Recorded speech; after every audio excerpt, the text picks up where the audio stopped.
He was promised love, and given a dungeon, betrayed by his closest friends, imprisoned for a crime he didn't commit. But he didn't die in that prison. He escaped with a new name and a plan. Revenge is patient, and it remembers everything. Chapter 11. The Corsican ogre. At the sight of this agitation, Louis XVIII pushed from him violently the table at which he was sitting. "What ails you, Baron?" he exclaimed. "You appear quite aghast. Has your uneasiness anything to do with what M. de Blocas has told me, and M. de Villefort has just confirmed?" De Blocas moved suddenly towards the Baron, but the fright of the courtier pleaded for the forbearance of the statesman. And besides, as matters were, it was much more to his advantage that the prefect of police should triumph over him than that he should humiliate the prefect. "Sire," stammered the Baron. "Well, what is it?" asked Louis XVIII.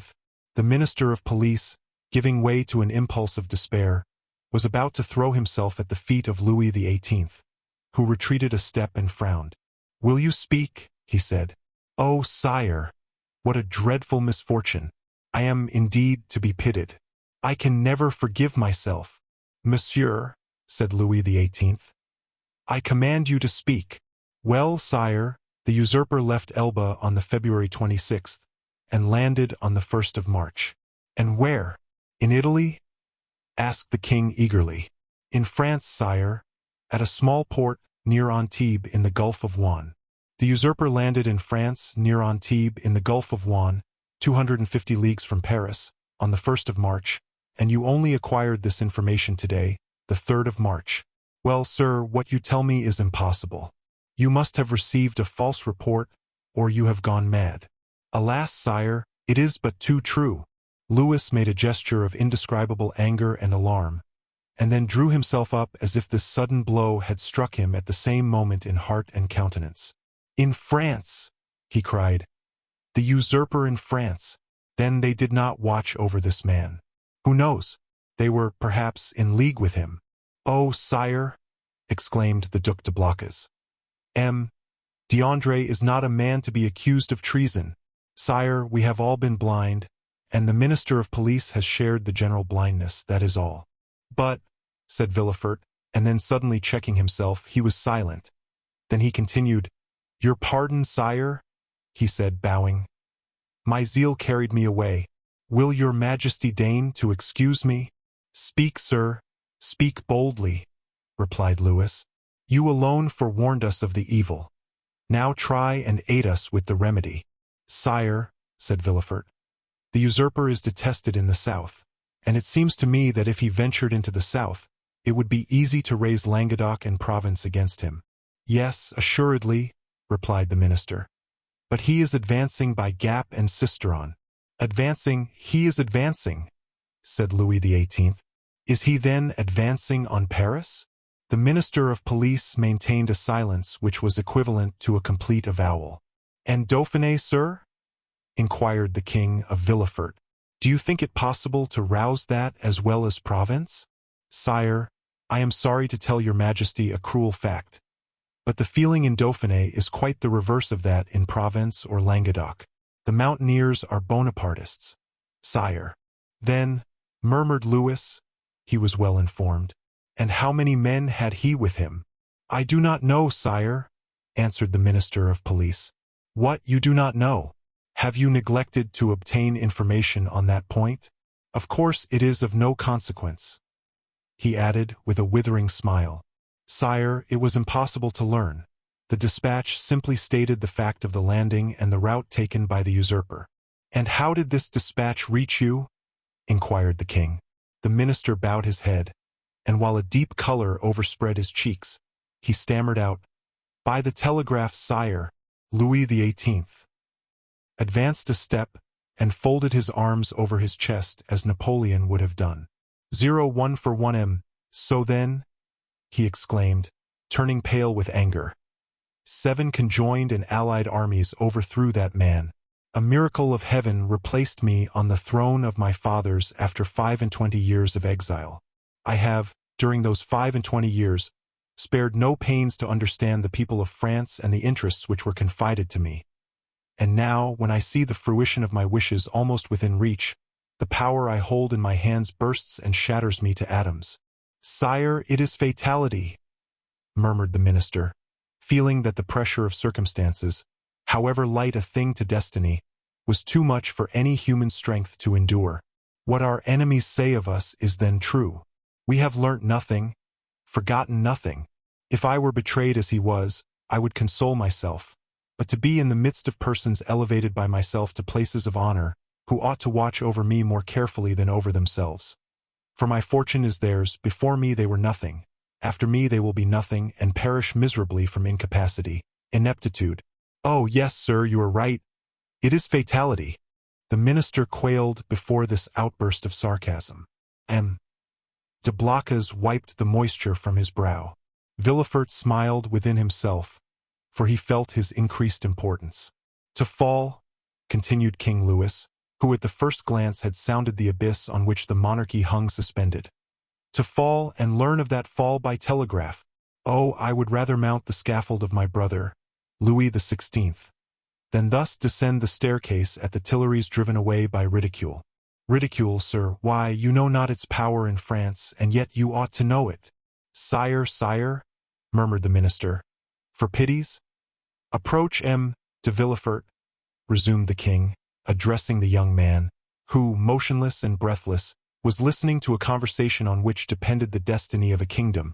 Approach, and tell monsieur that it is possible to know beforehand all that he has not known. Sire, it was really impossible to learn secrets which that man concealed from all the world. Really impossible. Yes, that is a great word, sir. Unfortunately, there are great words as there are great men. I have measured them. Really impossible for a minister who has an office, agents, spies, and 1,500,000 francs for secret service money, to know what is going on at 60 leagues from the coast of France. Well, then, see, here is a gentleman who had none of these resources at his disposal. A gentleman, only a simple magistrate, who learned more than you with all your police, and who would have saved my crown if, like you, he had the power of directing a telegraph. The look of the minister of police was turned with concentrated spite on Villefort, who bent his head in modest triumph. I do not mean that for you, Blocas, continued Louis XVIII. For if you have discovered nothing, at least you have had the good sense to persevere in your suspicions. Any other than yourself would have considered the disclosure of M. de Villefort insignificant, or else dictated by venal ambition. These words were an allusion to the sentiments which the minister of police had uttered with so much confidence an hour before. Villefort understood the king's intent. Any other person would, perhaps, have been overcome by such an intoxicating draught of praise, but he feared to make for himself a mortal enemy of the police minister, although he saw that D'Andre was irrevocably lost. In fact, the minister, who, in the plenitude of his power, had been unable to unearth Napoleon's secret, might in despair at his own downfall interrogate Dantès and so lay bare the motives of Villefort's plot. Realizing this, Villefort came to the rescue of the crestfallen minister, instead of aiding to crush him. Sire, said Villefort, the suddenness of this event must prove to your majesty that the issue is in the hands of Providence. What your majesty is pleased to attribute to me as profound perspicacity is simply owing to chance, and I have profited by that chance, like a good and devoted servant, that's all. Do not attribute to me more than I deserve, sire, that your majesty may never have occasion to recall the first opinion you have been pleased to form of me. The minister of police thanked the young man by an eloquent look, and Villefort understood that he had succeeded in his design. That is to say, that without forfeiting the gratitude of the king, he had made a friend of one on whom, in case of necessity, he might rely. "'Tis well," resumed the king. "And now, gentlemen," he continued, turning towards M. de Blocas and the minister of police, "I have no further occasion for you, and you may retire. What now remains to do is in the department of the minister of war." "Fortunately, sire," said M. de Blocas, "we can rely on the army. Your majesty knows how every report confirms their loyalty and attachment. Do not mention reports, Duke, to me, for I know now what confidence to place in them.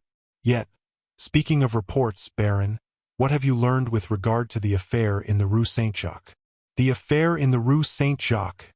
exclaimed Villefort, unable to repress an exclamation.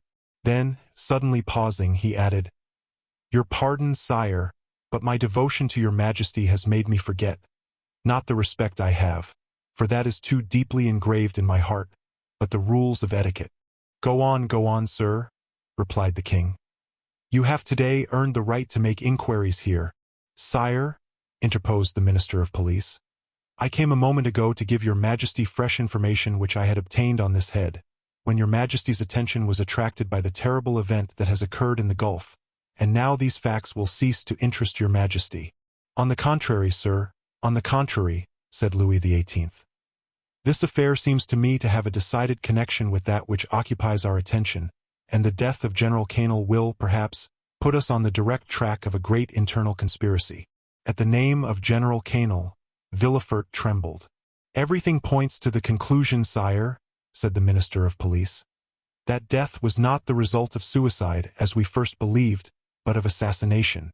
General Quesnel, it appears, had just left a Bonapartist club when he disappeared. An unknown person had been with him that morning, and made an appointment with him in the Rue Saint-Jacques. Unfortunately, the general's valet, who was dressing his hair at the moment when the stranger entered, heard the street mentioned, but did not catch the number. As the police minister related this to the king, Villefort, who looked as if his very life hung on the speaker's lips, turned alternately red and pale. The king looked towards him. "Do you not think with me, M. de Villefort, that General Quesnel, whom they believed attached to the usurper, but who was really entirely devoted to me, has perished the victim of a Bonapartist ambush?" "It is probable, sire," replied Villefort. "But is this all that is known?" "They are on the track of the man who appointed the meeting with him." "On his track?" said Villefort. "Yes, the servant has given his description. He is a man of from 50 to 52 years of age, dark, with black eyes covered with shaggy eyebrows, and a thick mustache. He was dressed in a blue frock-coat, buttoned up to the chin, and wore at his buttonhole the rosette of an officer of the Legion of Honor.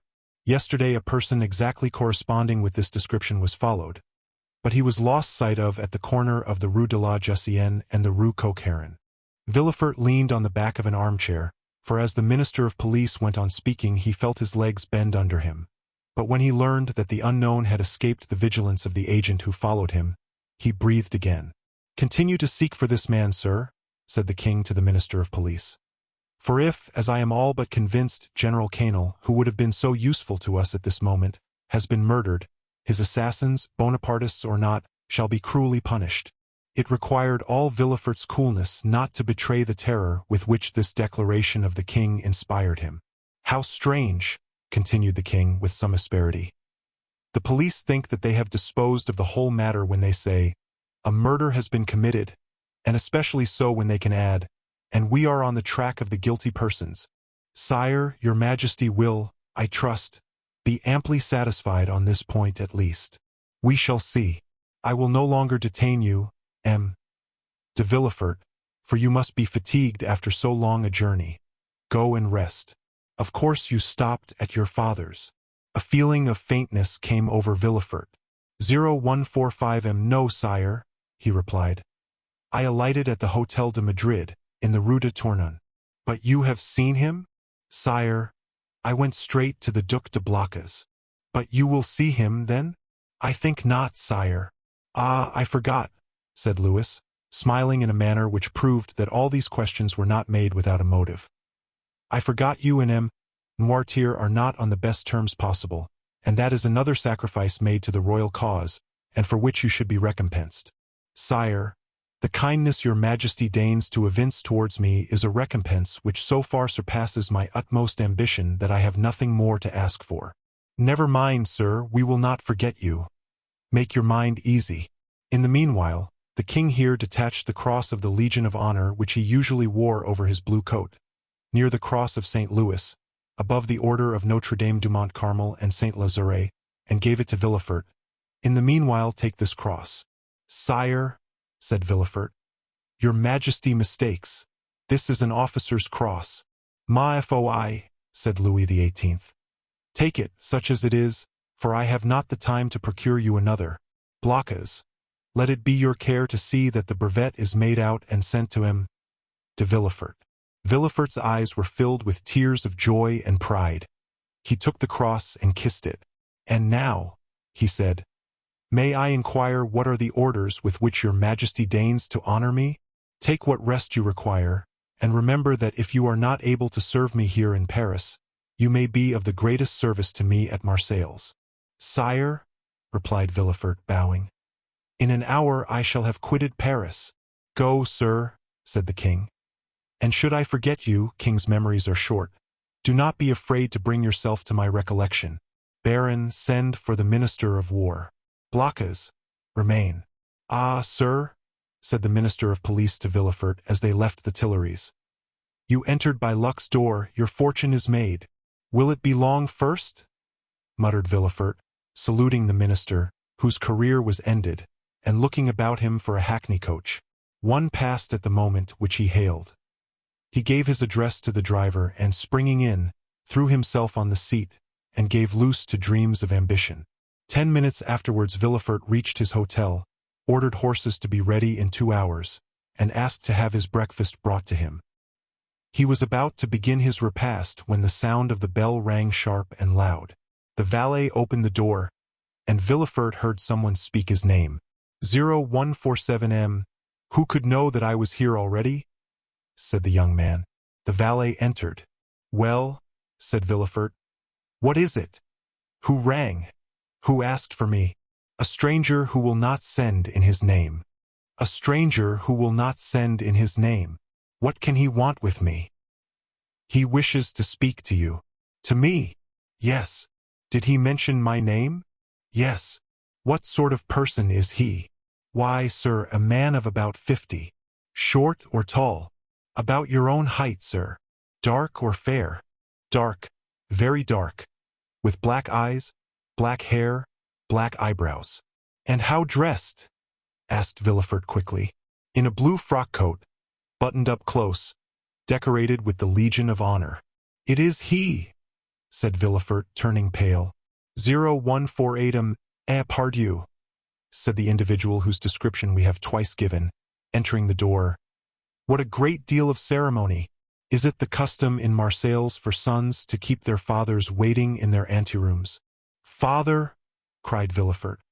"Then I was not deceived. I felt sure it must be you."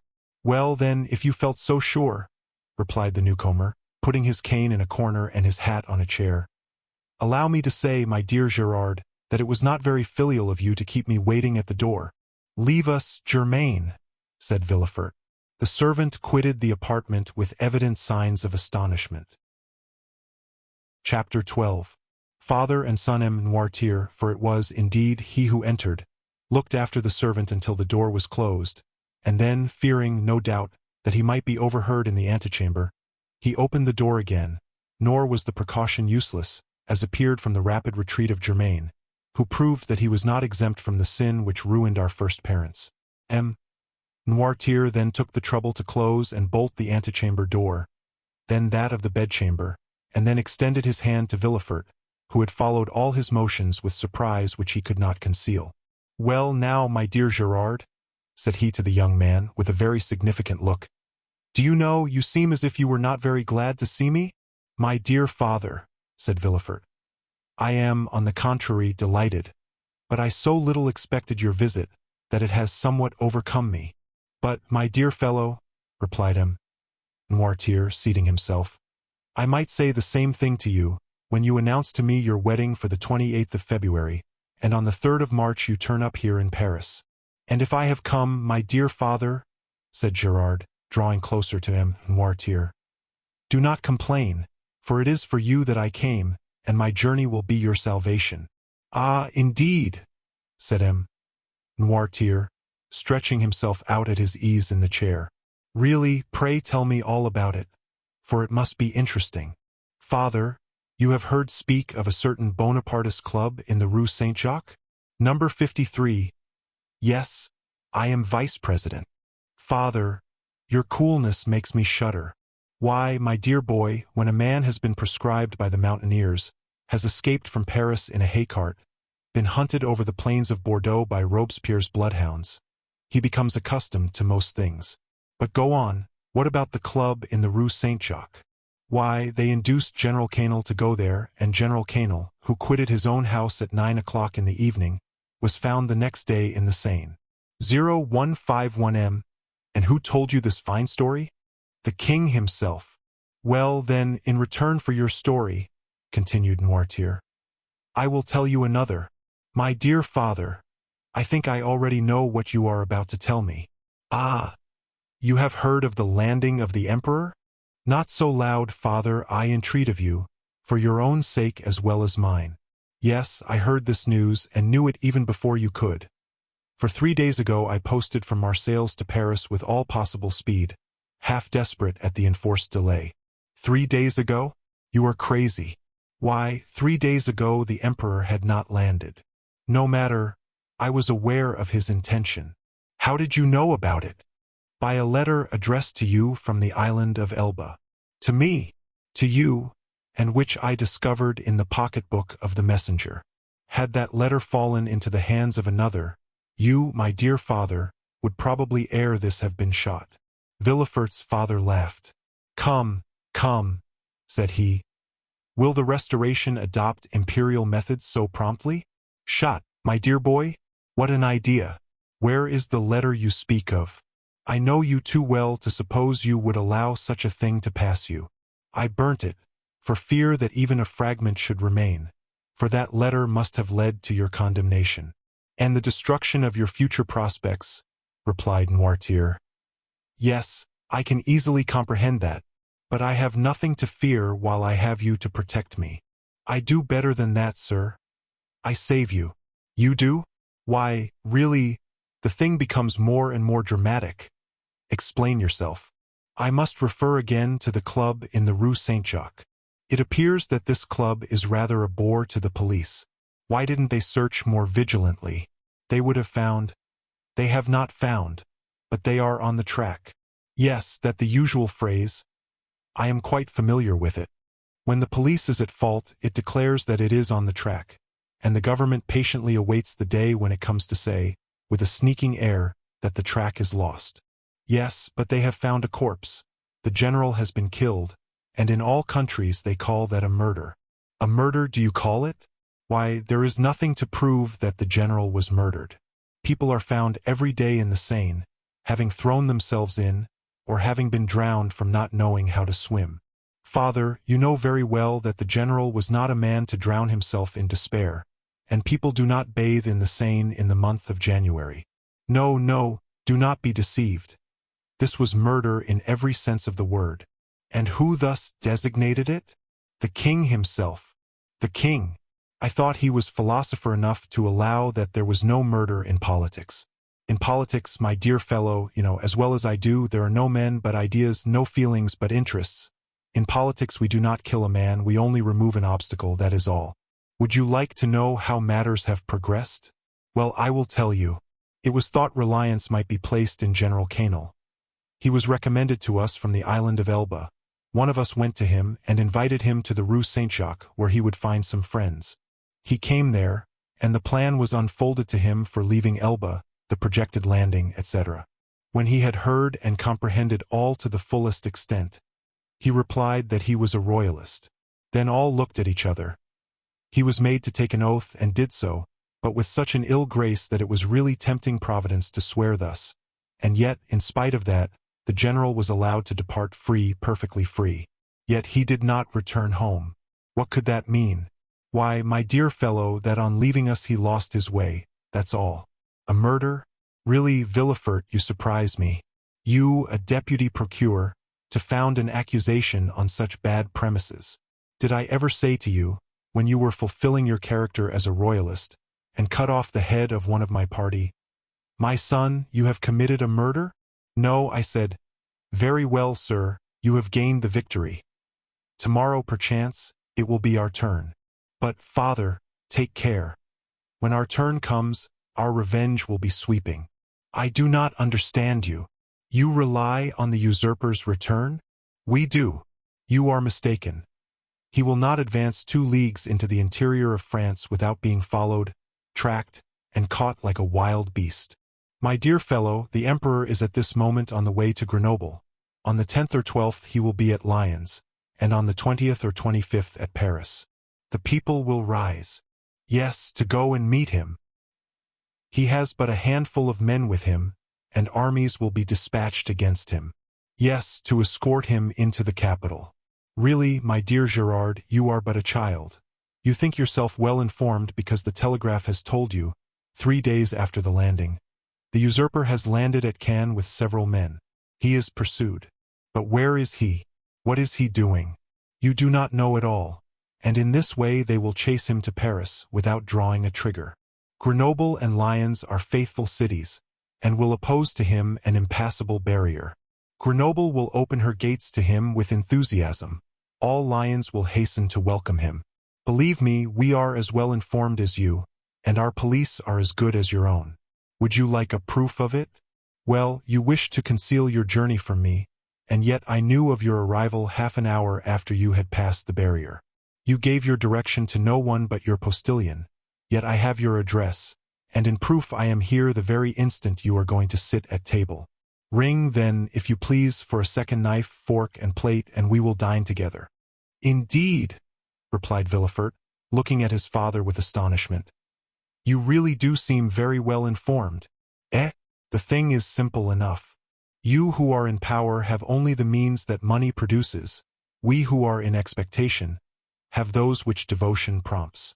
Devotion, said Villefort with a sneer. Yes, devotion. For that is, I believe, the phrase for hopeful ambition.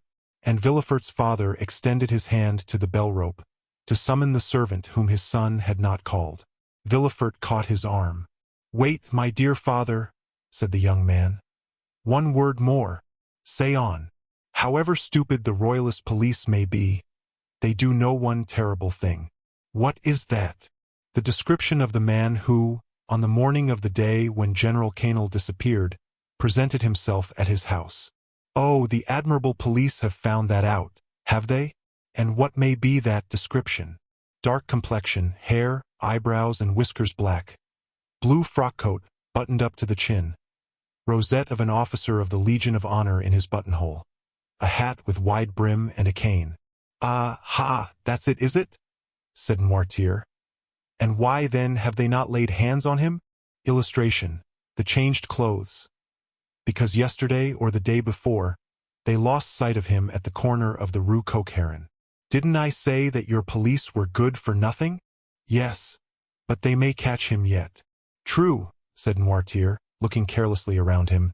True, if this person were not on his guard as he is. And he added with a smile, he will consequently make a few changes in his personal appearance. At these words he rose and put off his frock-coat and cravat, went towards a table on which lay his son's toilet articles, lathered his face, took a razor and, with a firm hand, cut off the compromising whiskers. Villefort watched him with alarm not devoid of admiration. His whiskers cut off, Noirtier gave another turn to his hair, took, instead of his black cravat, a colored neckerchief which lay at the top of an open portmanteau, put on, in lieu of his blue and high-buttoned frock-coat, a coat of Villefort's of dark brown, and cut away in front, tried on before the glass a narrow-brimmed hat of his son's, which appeared to fit him perfectly, and, leaving his cane in the corner where he had deposited it, he took up a small bamboo switch, cut the air with it, once or twice, and walked about with that easy swagger which was one of his principal characteristics. Well, he said, turning towards his wondering son, when this disguise was completed, well, do you think your police will recognize me now? No, father, stammered Villefort. At least, I hope not. And now, my dear boy, continued Noirtier, I rely on your prudence to remove all the things which I leave in your care. Oh, rely on me, said Villefort. Yes, and now I believe you are right, and that you have really saved my life. Be assured I will return the favor hereafter. Villefort shook his head. You are not convinced yet? I hope at least that you may be mistaken. Shall you see the king again? Perhaps. Would you pass in his eyes for a prophet? Prophets of evil are not in favor at the court, father. True, but some day they do them justice, and supposing a second restoration, you would then pass for a great man. Well, what should I say to the king? Say this to him, Sire, you are deceived as to the feeling in France, as to the opinions of the towns, and the prejudices of the army. He whom in Paris you call the Corsican ogre, who at Nevers is styled the usurper, is already saluted as Bonaparte at Lyons and Emperor at Grenoble. You think he is tracked, pursued, captured. He is advancing as rapidly as his own eagles. The soldiers you believe to be dying with hunger, worn out with fatigue, ready to desert, gather like atoms of snow about the rolling ball as it hastens onward.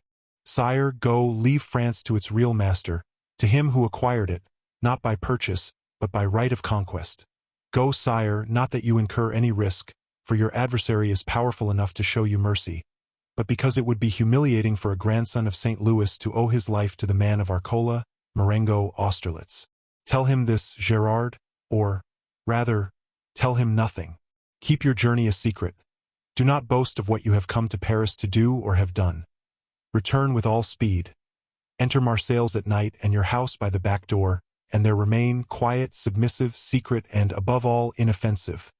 For this time, I swear to you, we shall act like powerful men who know their enemies. Go, my son, go, my dear Gerard, and by your obedience to my paternal orders, or, if you prefer it, friendly counsels, we will keep you in your place.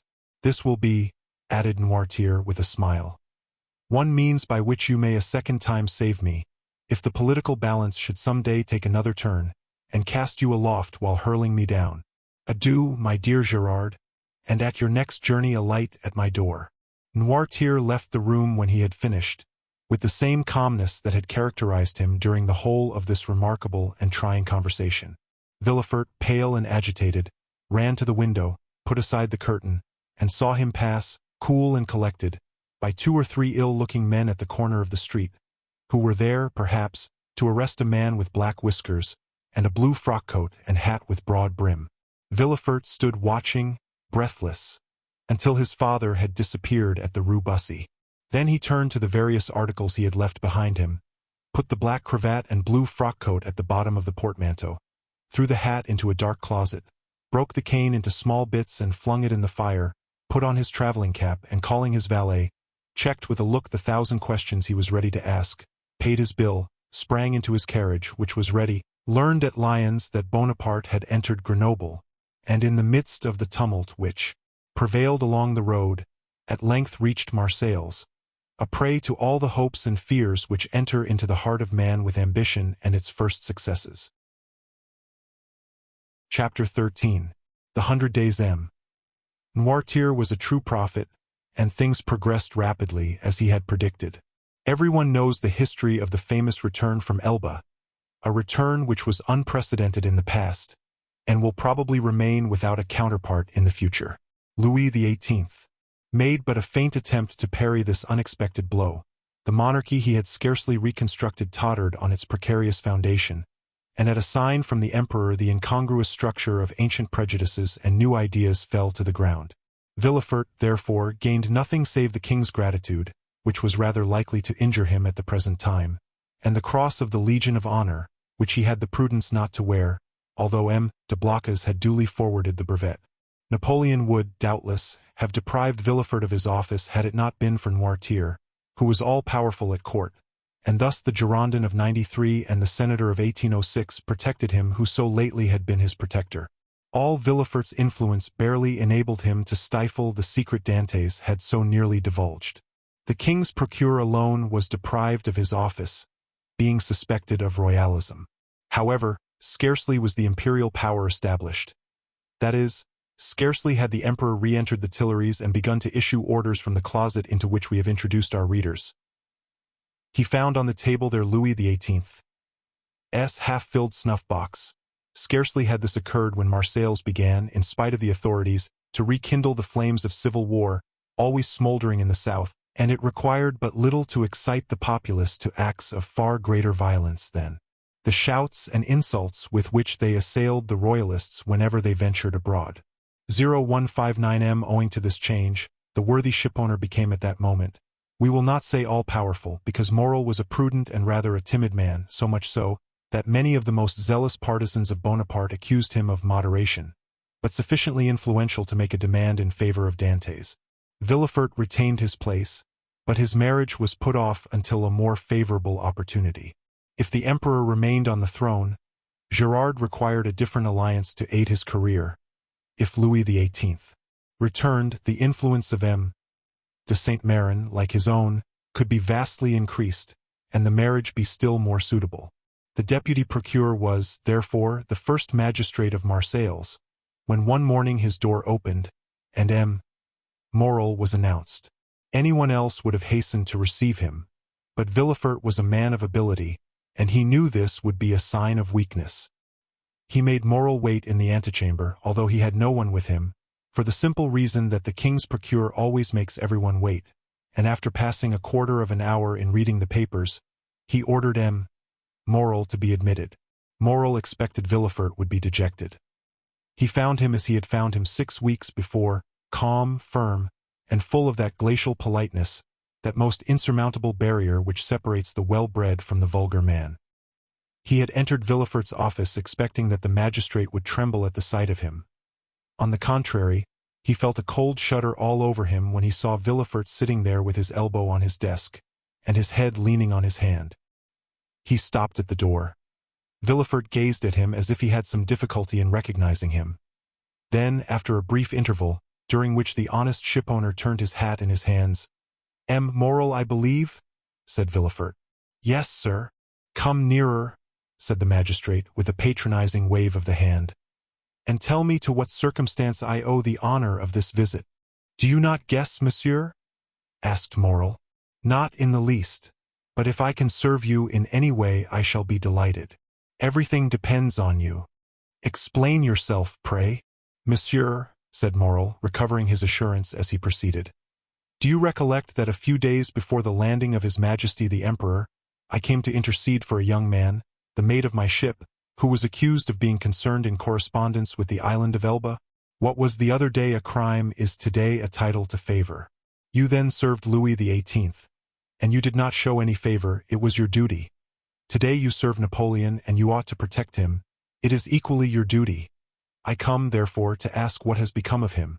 0161 M. Villefort by a strong effort sought to control himself. "What is his name?" said he. "Tell me his name." "Edmond Dantès." Villefort would probably have rather stood opposite the muzzle of a pistol at 25 paces than have heard this name spoken. But he did not blanch. "Dantès," repeated he. "Edmond Dantès." "Yes, monsieur." Villefort opened a large register, then went to a table, from the table turned to his registers, and then, turning to Morel, "Are you quite sure you are not mistaken, monsieur?" said he, in the most natural tone in the world.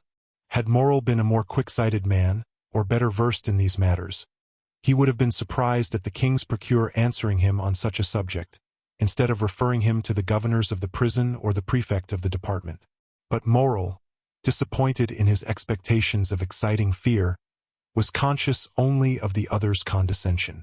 Villefort had calculated rightly. "No," said Morel, "I am not mistaken. I have known him for 10 years, the last 4 of which he was in my service. Do not you recollect, I came about 6 weeks ago to plead for clemency, as I come today to plead for justice. You received me very coldly. Oh, the Royalists were very severe with the Bonapartists in those days." "Monsieur," returned Villefort, "I was then a Royalist, because I believed the Bourbons not only the heirs to the throne, but the chosen of the nation. The miraculous return of Napoleon has conquered me. The legitimate monarch is he who is loved by his people." "That's right," cried Morel. "I like to hear you speak thus, and I augur well for Edmond from it." "Wait a moment," said Villefort, turning over the leaves of a register. "I have it, a sailor who was about to marry a young Catalan girl. I recollect now, it was a very serious charge." "How so?" "You know that when he left here he was taken to the Palais de Justice. Well, I made my report to the authorities at Paris, and a week after he was carried off." "Carried off?" said Morel. "What can they have done with him?" "Oh, he has been taken to Fenestrelles, to Pignerol, or to the Sainte Marguerite Islands. Some fine morning he will return to take command of your vessel. Come when he will, it shall be kept for him. But how is it he is not already returned?" It seems to me the first care of government should be to set at liberty those who have suffered for their adherence to it. Do not be too hasty, Moral, replied Villefort. The order of imprisonment came from high authority, and the order for his liberation must proceed from the same source. And, as Napoleon has scarcely been reinstated a fortnight, the letters have not yet been forwarded. But, said Morel, is there no way of expediting all these formalities, of releasing him from arrest? There has been no arrest. How? It is sometimes essential to government to cause a man's disappearance without leaving any traces, so that no written forms or documents may defeat their wishes. It might be so under the Bourbons, but at present, it has always been so, my dear Morel, since the reign of Louis XIV. The emperor is more strict in prison discipline than even Louis himself, and the number of prisoners whose names are not on the register is incalculable. Had Morel even any suspicions, so much kindness would have dispelled them. Well, de Villefort, how would you advise me to act? Asked he. Petition the minister. Oh, I know what that is. The minister receives 200 petitions every day, and does not read 3. That is true, but he will read a petition countersigned and presented by me. And will you undertake to deliver it? With the greatest pleasure. Dantès was then guilty, and now he is innocent, and it is as much my duty to free him as it was to condemn him.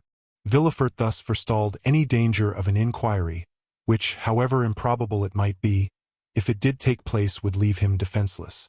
But how shall I address the minister? Sit down there, said Villefort, giving up his place to Morel, and write what I dictate. Will you be so good? Certainly. But lose no time. We have lost too much already. That is true. Only think what the poor fellow may even now be suffering. Villefort shuddered at the suggestion, but he had gone too far to draw back. Dantès must be crushed to gratify Villefort's ambition. Villefort dictated a petition, in which, from an excellent intention, no doubt, Dantès' patriotic services were exaggerated, and he was made out one of the most active agents of Napoleon's return. It was evident that at the sight of this document the minister would instantly release him. The petition finished, Villefort read it aloud. That will do, said he. Leave the rest to me. Will the petition go soon? Today. Countersigned by you? The best thing I can do will be to certify the truth of the contents of your petition. And, sitting down, Villefort wrote the certificate at the bottom. What more is to be done? I will do whatever is necessary. This assurance delighted Morel, who took leave of Villefort, and hastened to announce to old Dantès that he would soon see his son.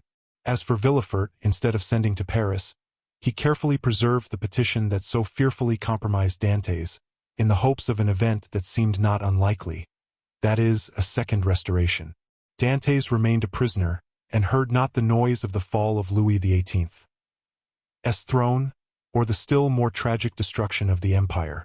Twice during the 100 days had Morel renewed his demand, and twice had Villefort soothed him with promises. At last there was Waterloo, and Morel came no more. He had done all that was in his power, and any fresh attempt would only compromise himself uselessly. Louis XVIII remounted the throne. Villefort, to whom Marseilles had become filled with remorseful memories, sought and obtained the situation of king's procureur at Toulouse, and a fortnight afterwards he married Mademoiselle de Saint-Méran, whose father now stood higher at court than ever. And so Dantès, after the 100 days and after Waterloo, remained in his dungeon, forgotten of earth and heaven.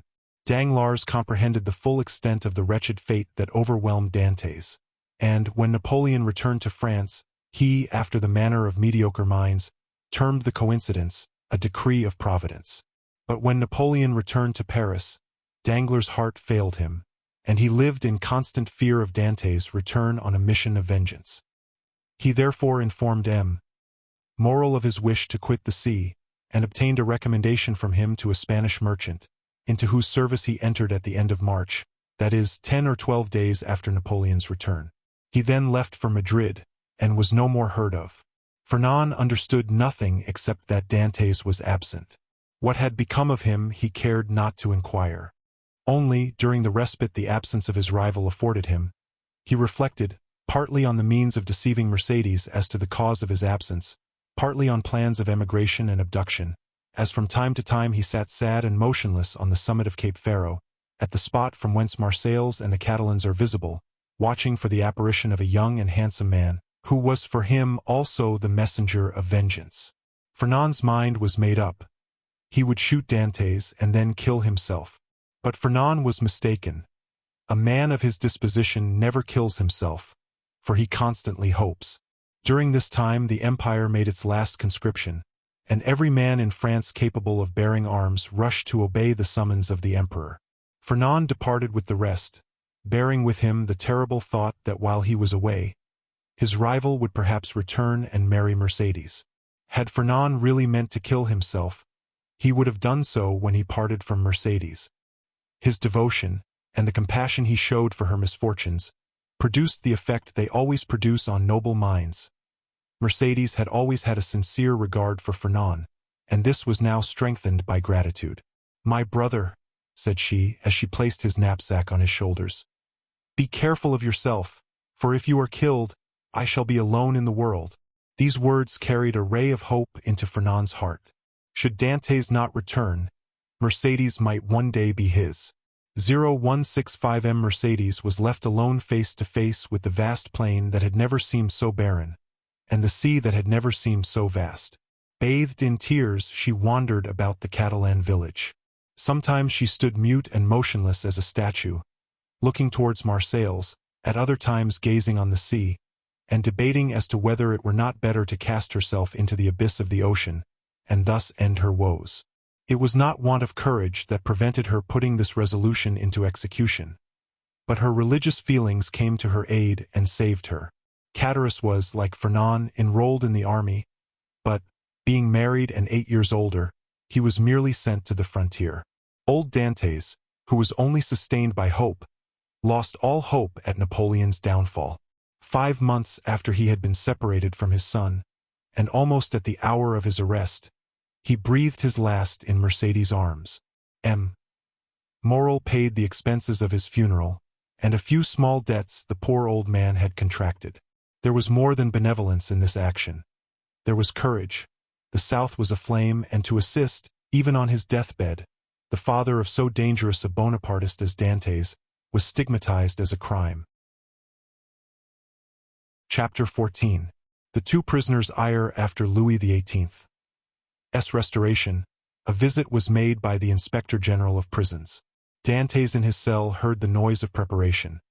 Sounds that at the depth where he lay would have been inaudible to any but the ear of a prisoner, who could hear the splash of the drop of water that every hour fell from the roof of his dungeon.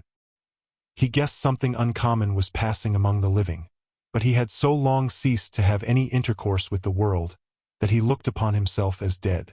The inspector visited, one after another, the cells and dungeons of several of the prisoners, whose good behavior or stupidity recommended them to the clemency of the government. He inquired how they were fed, and if they had any request to make. The universal response was that the fare was detestable, and that they wanted to be set free. The inspector asked if they had anything else to ask for. They shook their heads. What could they desire beyond their liberty? The inspector turned smilingly to the governor. "I do not know what reason government can assign for these useless visits. When you see one prisoner, you see all, always the same thing, ill-fed and innocent. Are there any others?" "Yes. The dangerous and mad prisoners are in the dungeons."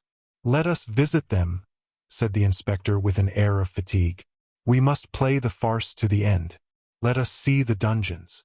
"Let us first send for 2 soldiers," said the governor. "The prisoners sometimes, through mere uneasiness of life, and in order to be sentenced to death, commit acts of useless violence, and you might fall a victim." "Take all needful precautions," replied the inspector. 2 soldiers were accordingly sent for, and the inspector descended a stairway, so foul, so humid, so dark, as to be loathsome to sight, smell, and respiration. "Oh!" cried the inspector, "who can live here? A most dangerous conspirator, a man we are ordered to keep the most strict watch over, as he is daring and resolute." "He is alone?" "Certainly." "How long has he been there?" "Nearly a year." Was he placed here when he first arrived? No, not until he attempted to kill the turnkey who took his food to him. To kill the turnkey? Yes, the very one who is lighting us. Is it not true, Antoine? Asked the governor. True enough, he wanted to kill me, returned the turnkey. He must be mad, said the inspector. He is worse than that. He is a devil, returned the turnkey. Shall I complain of him? Demanded the inspector. Oh no, it is useless. Besides, he is almost mad now, and in another year he will be quite so. So much the better for him. He will suffer less, said the inspector. He was, as this remark shows, a man full of philanthropy, and in every way fit for his office. You are right, sir, replied the governor, and this remark proves that you have deeply considered the subject. Now we have in a dungeon about 20 feet distant, and to which you descend by another stair, an old abbé, formerly leader of a party in Italy, who has been here since 1811, and in 1813 he went mad, and the change is astonishing. He used to weep, he now laughs, he grew thin, he now grows fat. You had better see him, for his madness is amusing. I will see them both, returned the inspector. I must conscientiously perform my duty. This was the inspector's first visit. He wished to display his authority. Let us visit this one first, added he. By all means, replied the governor, and he signed to the turnkey to open the door. At the sound of the key turning in the lock, and the creaking of the hinges, Dantès, who was crouched in a corner of the dungeon, whence he could see the ray of light that came through a narrow iron grating above, raised his head. Seeing a stranger, escorted by 2 turnkeys holding torches and accompanied by 2 soldiers, and to whom the governor spoke bareheaded, Dantès, who guessed the truth, and that the moment to address himself to the superior authorities was come, sprang forward with clasped hands. The soldiers interposed their bayonets, for they thought that he was about to attack the inspector, and the latter recoiled 2 or 3 steps. Dantès saw that he was looked upon as dangerous. Then, infusing all the humility he possessed into his eyes and voice, he addressed the inspector, and sought to inspire him with pity.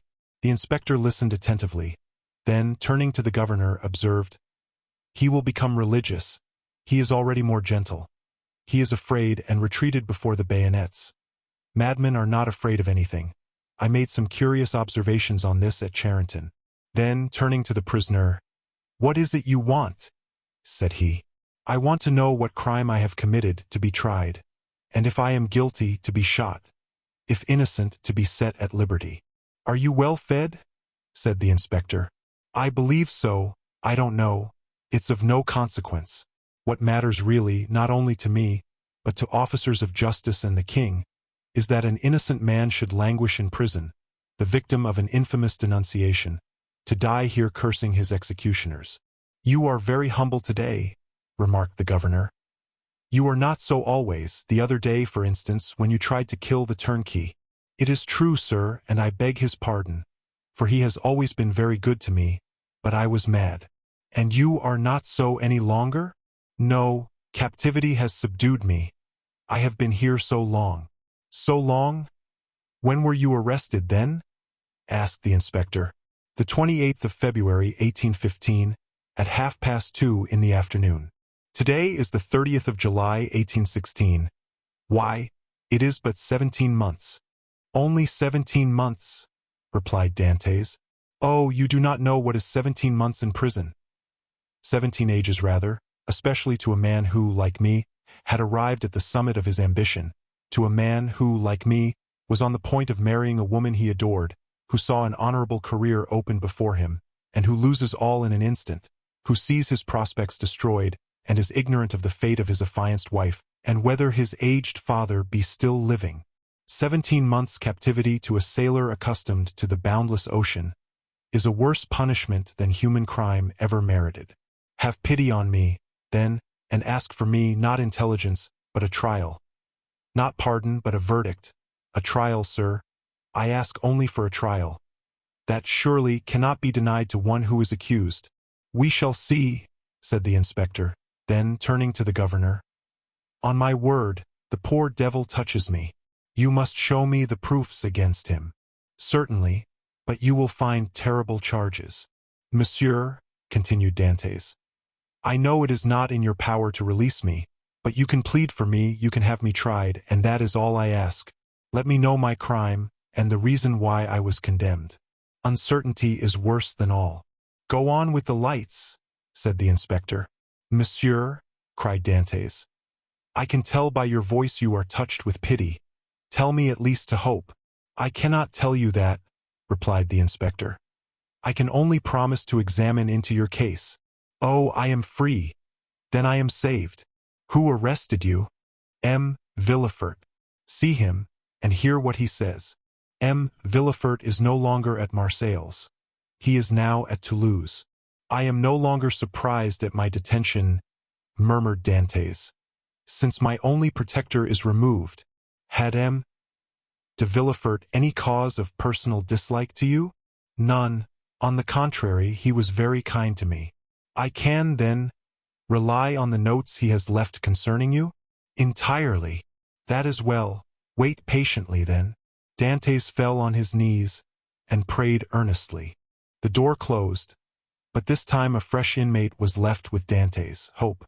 0173M. Will you see the register at once? Asked the governor. Or proceed to the other cell? Let us visit them all, said the inspector. If I once went up those stairs, I should never have the courage to come down again. Ah, this one is not like the other, and his madness is less affecting than this one's display of reason. What is his folly? He fancies he possesses an immense treasure. The first year he offered government 1,000,000 of francs for his release, the second 2, the third 3, and so on progressively. He is now in his 5th year of captivity. He will ask to speak to you in private, and offer you 5 millions. How curious! What is his name? The Abbé Faria. Number 27, said the inspector. It is here. Unlock the door, Antoine. The turnkey obeyed, and the inspector gazed curiously into the chamber of the Mad Abbé, as the prisoner was usually called. In the center of the cell, in a circle traced with a fragment of plaster detached from the wall, sat a man whose tattered garments scarcely covered him. He was drawing in this circle geometrical lines, and seemed as much absorbed in his problem as Archimedes was when the soldier of Marcellus slew him. He did not move at the sound of the door, and continued his calculations until the flash of the torches lighted up with an unwonted glare the somber walls of his cell. Then, raising his head, he perceived with astonishment the number of persons present. He hastily seized the coverlet of his bed, and wrapped it round him. "What is it you want?" said the inspector. "I, monsieur," replied the abbé with an air of surprise. "I want nothing." "You do not understand," continued the inspector. "I am sent here by government to visit the prison, and hear the requests of the prisoners." "Oh, that is different," cried the abbé. "And we shall understand each other, I hope." "There now," whispered the governor. "It is just as I told you." "Monsieur," continued the prisoner, "I am the Abbé Faria, born at Rome. I was for 20 years Cardinal Spada's secretary. I was arrested, why, I know not, toward the beginning of the year 1811. Since then I have demanded my liberty from the Italian and French government." "Why from the French government?" "Because I was arrested at Piombino, and I presume that, like Milan and Florence, Piombino has become the capital of some French department." "Ah," said the inspector, "you have not the latest news from Italy?" "My information dates from the day on which I was arrested," returned the Abbé Faria. "And as the emperor had created the kingdom of Rome for his infant son, I presume that he has realized the dream of Machiavelli and Caesar Borgia, which was to make Italy a united kingdom." "Monsieur," returned the inspector, "Providence has changed this gigantic plan you advocate so warmly. It is the only means of rendering Italy strong, happy, and independent." "Very possibly, only I am not come to discuss politics, but to inquire if you have anything to ask or to complain of. The food is the same as in other prisons, that is, very bad. The lodging is very unhealthful, but on the whole passable for a dungeon. But it is not that which I wish to speak of, but a secret I have to reveal of the greatest importance." "We are coming to the point," whispered the governor. "It is for that reason I am delighted to see you," continued the abbé. although you have disturbed me in a most important calculation, which, if it succeeded, would possibly change Newton's system. Could you allow me a few words in private?" "What did I tell you?" said the governor. "You knew him," returned the inspector with a smile. "What you ask is impossible, monsieur," continued he, addressing Faria. 0175M but, said the abbé, "I would speak to you of a large sum, amounting to 5 millions. "The very sum you named," whispered the inspector in his turn. "However," continued Faria, seeing that the inspector was about to depart, "it is not absolutely necessary for us to be alone. The governor can be present." "Unfortunately," said the governor, "I know beforehand what you are about to say. It concerns your treasures, does it not?" Faria fixed his eyes on him with an expression that would have convinced anyone else of his sanity. "Of course," said he. "Of what else should I speak?" "Mr. Inspector," continued the governor, "I can tell you the story as well as he, for it has been dinned in my ears for the last 4 or 5 years. "That proves," returned the abbé, "that you are like those of Holy Writ, who having eyes see not, and having ears hear not." "My dear sir, the government is rich and does not want your treasures," replied the inspector. "Keep them until you are liberated." The abbé's eyes glistened. He seized the inspector's hand. "But what if I am not liberated?" cried he, "and am detained here until my death? This treasure will be lost. Had not government better profit by it? I will offer 6 millions, and I will content myself with the rest, if they will only give me my liberty." "On my word," said the inspector in a low tone, "had I not been told beforehand that this man was mad, I should believe what he says." "I am not mad," replied Faria, with that acuteness of hearing peculiar to prisoners. "The treasure I speak of really exists, and I offer to sign an agreement with you, in which I promise to lead you to the spot where you shall dig. And if I deceive you, bring me here again. I ask no more." The governor laughed. "Is the spot far from here?" 100 leagues. "It is not ill-planned," said the governor. "If all the prisoners took it into their heads to travel 100 leagues, and their guardians consented to accompany them, they would have a capital chance of escaping." "The scheme is well known," said the inspector, "and the abbé's plan has not even the merit of originality." Then turning to Faria, "I inquired if you are well fed?" said he. "Swear to me," replied Faria, "to free me if what I tell you prove true, and I will stay here while you go to the spot." "Are you well fed?" repeated the inspector. "Monsieur, you run no risk, for, as I told you, I will stay here, so there is no chance of my escaping." "You do not reply to my question," replied the inspector impatiently. "Nor you to mine," cried the abbé. "You will not accept my gold. I will keep it for myself. You refuse me my liberty. God will give it me." And the abbé, casting away his coverlet, resumed his place and continued his calculations.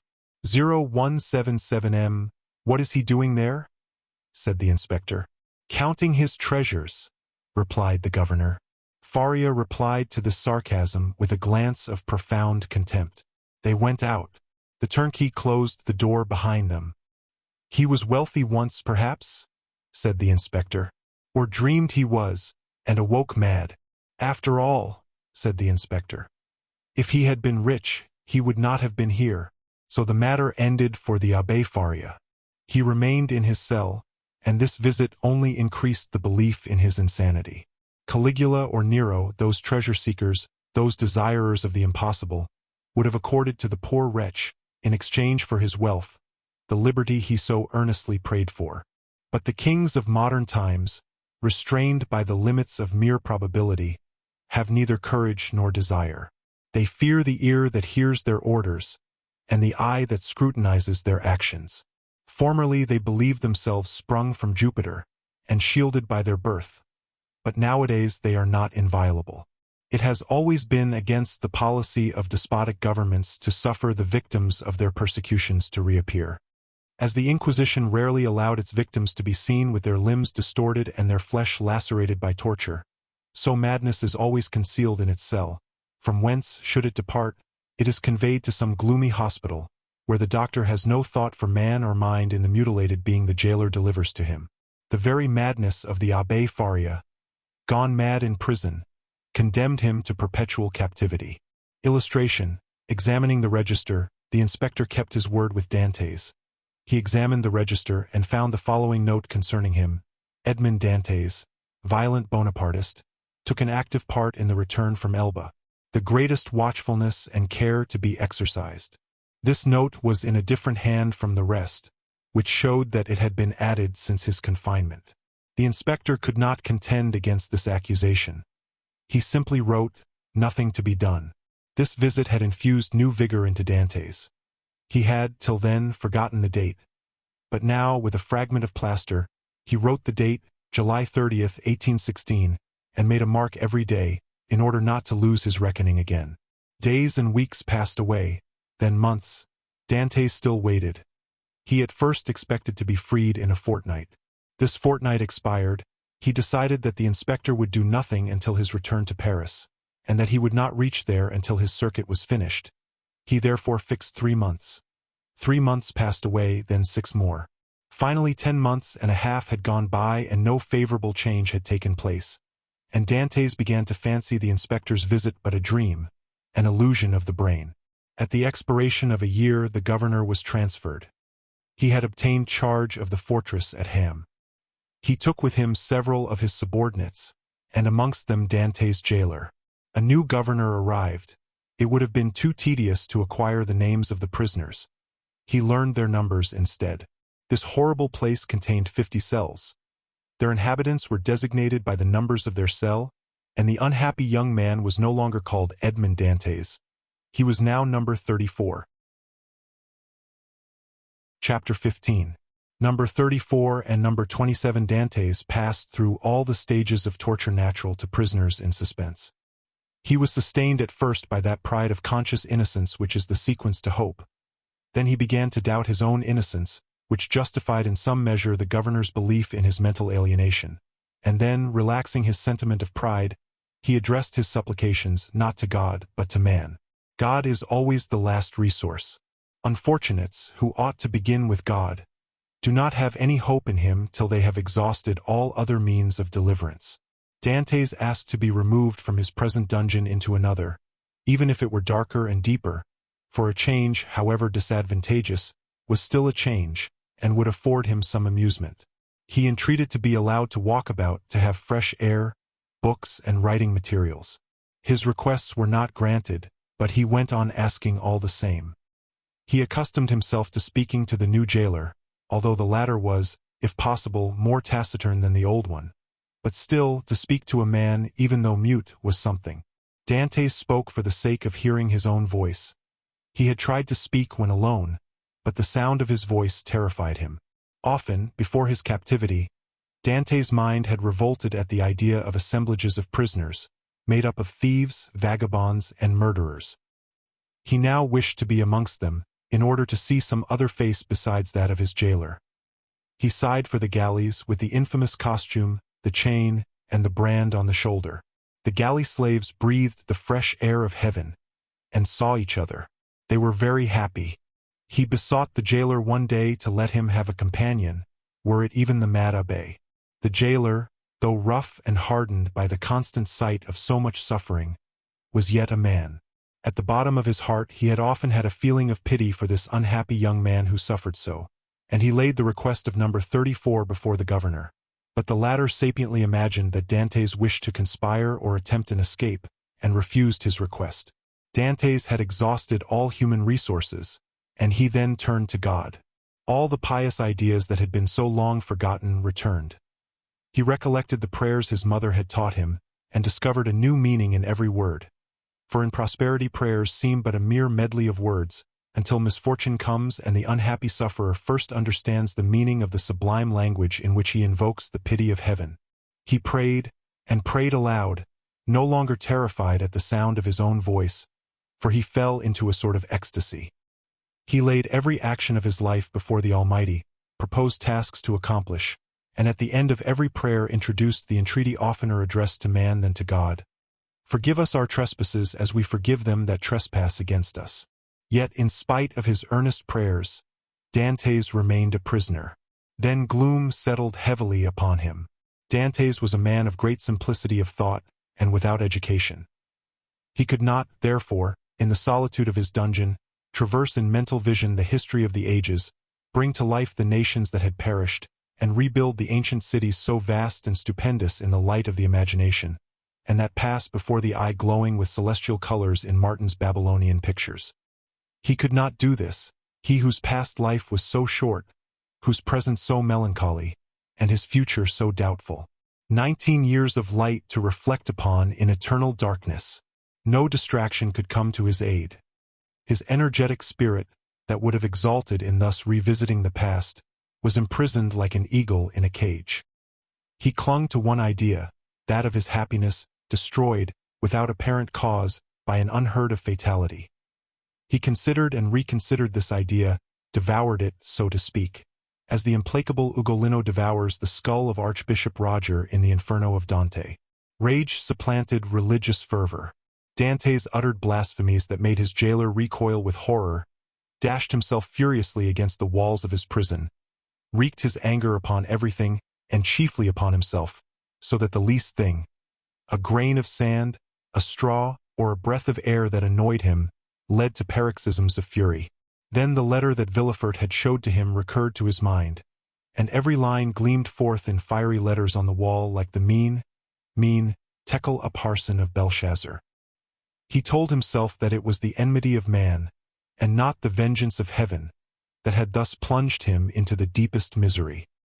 He consigned his unknown persecutors to the most horrible tortures he could imagine, and found them all insufficient, because after torture came death, and after death, if not repose, at least the boon of unconsciousness. By dint of constantly dwelling on the idea that tranquility was death, and if punishment were the end in view, other tortures than death must be invented, he began to reflect on suicide. Unhappy he, who, on the brink of misfortune, broods over ideas like these. Before him is a dead sea that stretches in azure calm before the eye. But he who unwarily ventures within its embrace finds himself struggling with a monster that would drag him down to perdition. Once thus ensnared, unless the protecting hand of God snatch him thence, all is over, and his struggles but tend to hasten his destruction. This state of mental anguish is, however, less terrible than the sufferings that precede or the punishment that possibly will follow. There is a sort of consolation at the contemplation of the yawning abyss, at the bottom of which lie darkness and obscurity. Edmond found some solace in these ideas. All his sorrows, all his sufferings, with their train of gloomy specters, fled from his cell when the angel of death seemed about to enter. Dantès reviewed his past life with composure, and, looking forward with terror to his future existence, chose that middle line that seemed to afford him a refuge.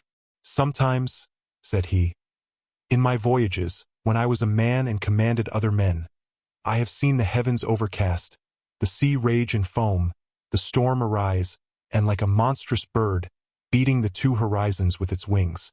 Then I felt that my vessel was a vain refuge, that trembled and shook before the tempest. Soon the fury of the waves and the sight of the sharp rocks announced the approach of death, and death then terrified me, and I used all my skill and intelligence as a man and a sailor to struggle against the wrath of God. But I did so because I was happy, because I had not courted death, because to be cast upon a bed of rocks and seaweed seemed terrible, because I was unwilling that I, a creature made for the service of God, should serve for food to the gulls and ravens. But now it is different. I have lost all that bound me to life, death smiles and invites me to repose. I die after my own manner, I die exhausted and broken-spirited, as I fall asleep when I have paced 3,000 times round my cell. That is 30,000 steps, or about 10 leagues. No sooner had this idea taken possession of him than he became more composed, arranged his couch to the best of his power, ate little and slept less, and found existence almost supportable, because he felt that he could throw it off at pleasure, like a worn-out garment. Two methods of self-destruction were at his disposal. He could hang himself with his handkerchief to the window bars, or refuse food and die of starvation. But the first was repugnant to him. Dantès had always entertained the greatest horror of pirates, who are hung up to the yardarm. He would not die by what seemed an infamous death. He resolved to adopt the second, and began that day to carry out his resolve. 0185 nearly 4 years had passed away. At the end of the second he had ceased to mark the lapse of time. Dantès said, "I wish to die," and had chosen the manner of his death, and fearful of changing his mind, he had taken an oath to die. "When my morning and evening meals are brought," thought he, "I will cast them out of the window, and they will think that I have eaten them." He kept his word. Twice a day he cast out, through the barred aperture, the provisions his jailer brought him, at first gaily, then with deliberation, and at last with regret. Nothing but the recollection of his oath gave him strength to proceed. Hunger made viands once repugnant, now acceptable. He held the plate in his hand for an hour at a time, and gazed thoughtfully at the morsel of bad meat, of tainted fish, of black and moldy bread. It was the last yearning for life contending with the resolution of despair. Then his dungeon seemed less somber, his prospects less desperate. He was still young, he was only 4 or 25, he had nearly 50 years to live. What unforeseen events might not open his prison door, and restore him to liberty? Then he raised to his lips the repast that, like a voluntary Tantalus, he refused himself, but he thought of his oath, and he would not break it. He persisted until, at last, he had not sufficient strength to rise and cast his supper out of the loophole. The next morning he could not see or hear. The jailer feared he was dangerously ill. Edmond hoped he was dying. Thus the day passed away. Edmond felt a sort of stupor creeping over him which brought with it a feeling almost of content. The gnawing pain at his stomach had ceased. His thirst had abated. When he closed his eyes he saw myriads of lights dancing before them like the will-o'-the-wisps that play about the marshes. It was the twilight of that mysterious country called death. Suddenly, about 9 o'clock in the evening, Edmond heard a hollow sound in the wall against which he was lying. So many loathsome animals inhabited the prison, that their noise did not, in general, awake him, but whether abstinence had quickened his faculties, or whether the noise was really louder than usual, Edmond raised his head and listened. It was a continual scratching, as if made by a huge claw, a powerful tooth, or some iron instrument attacking the stones. Although weakened, the young man's brain instantly responded to the idea that haunts all prisoners, liberty. It seemed to him that heaven had at length taken pity on him, and had sent this noise to warn him on the very brink of the abyss. Perhaps one of those beloved ones he had so often thought of was thinking of him, and striving to diminish the distance that separated them. No, doubtless he was deceived, and it was but one of those dreams that forerun death. Edmond still heard the sound. It lasted nearly 3 hours. He then heard a noise of something falling, and all was silent. Some hours afterwards it began again, nearer and more distinct. Edmond was intensely interested. Suddenly the jailer entered.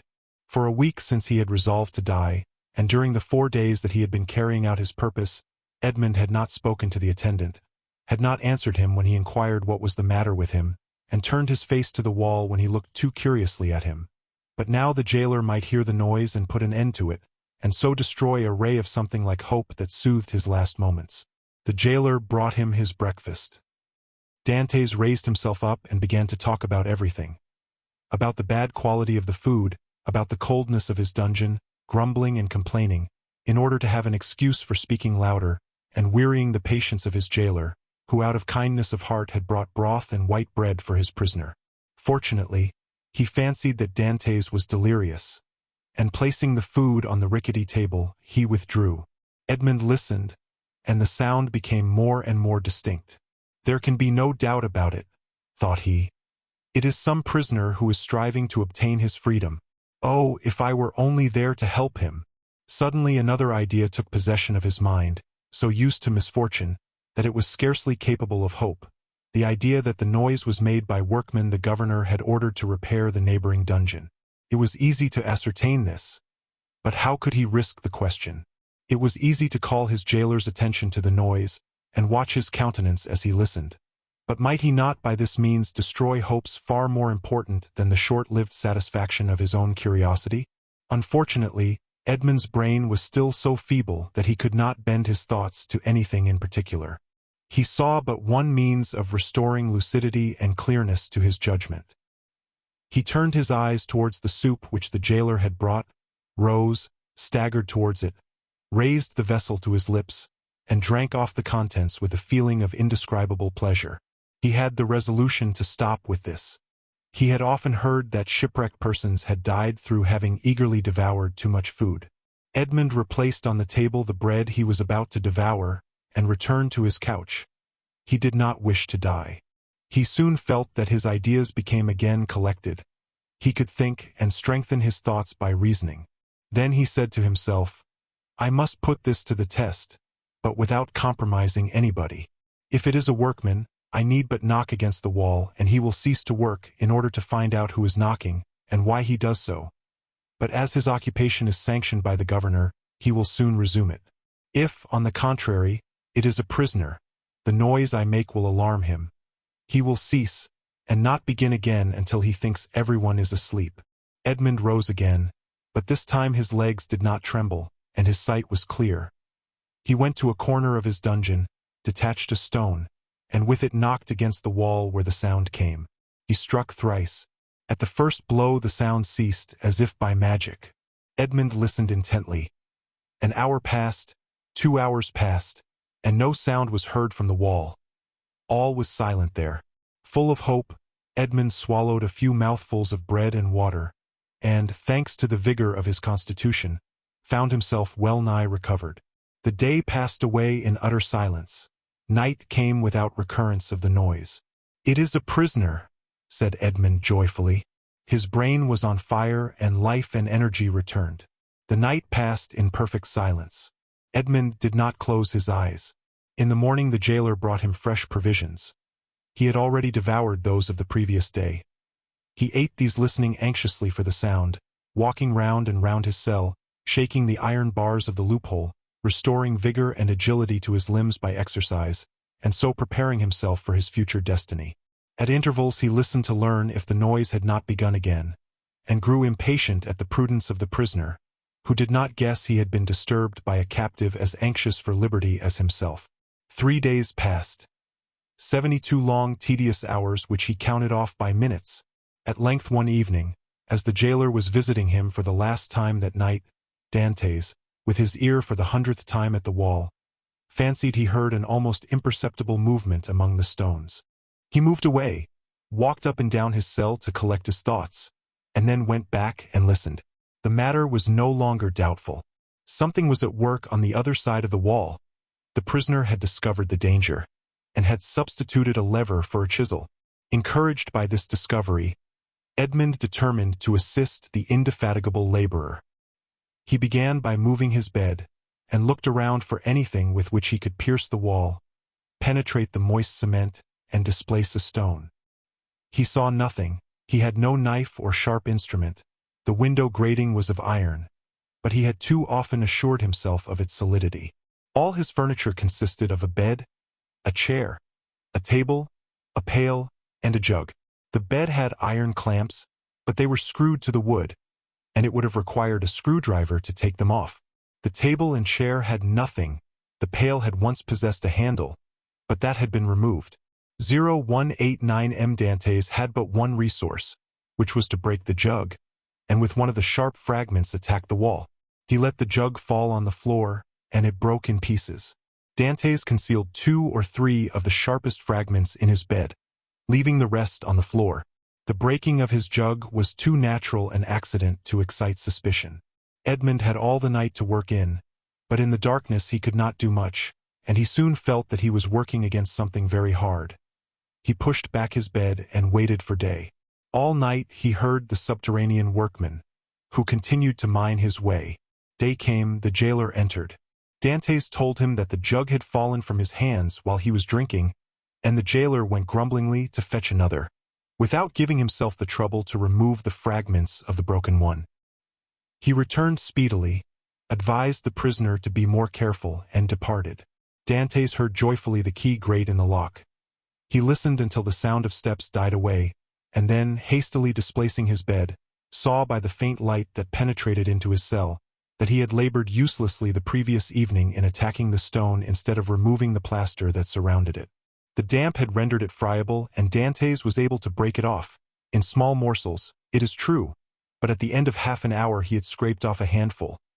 A mathematician might have calculated that in 2 years, supposing that the rock was not encountered, a passage 20 feet long and 2 feet broad might be formed. The prisoner reproached himself with not having thus employed the hours he had passed in vain hopes, prayer, and despondency. During the 6 years that he had been imprisoned, what might he not have accomplished?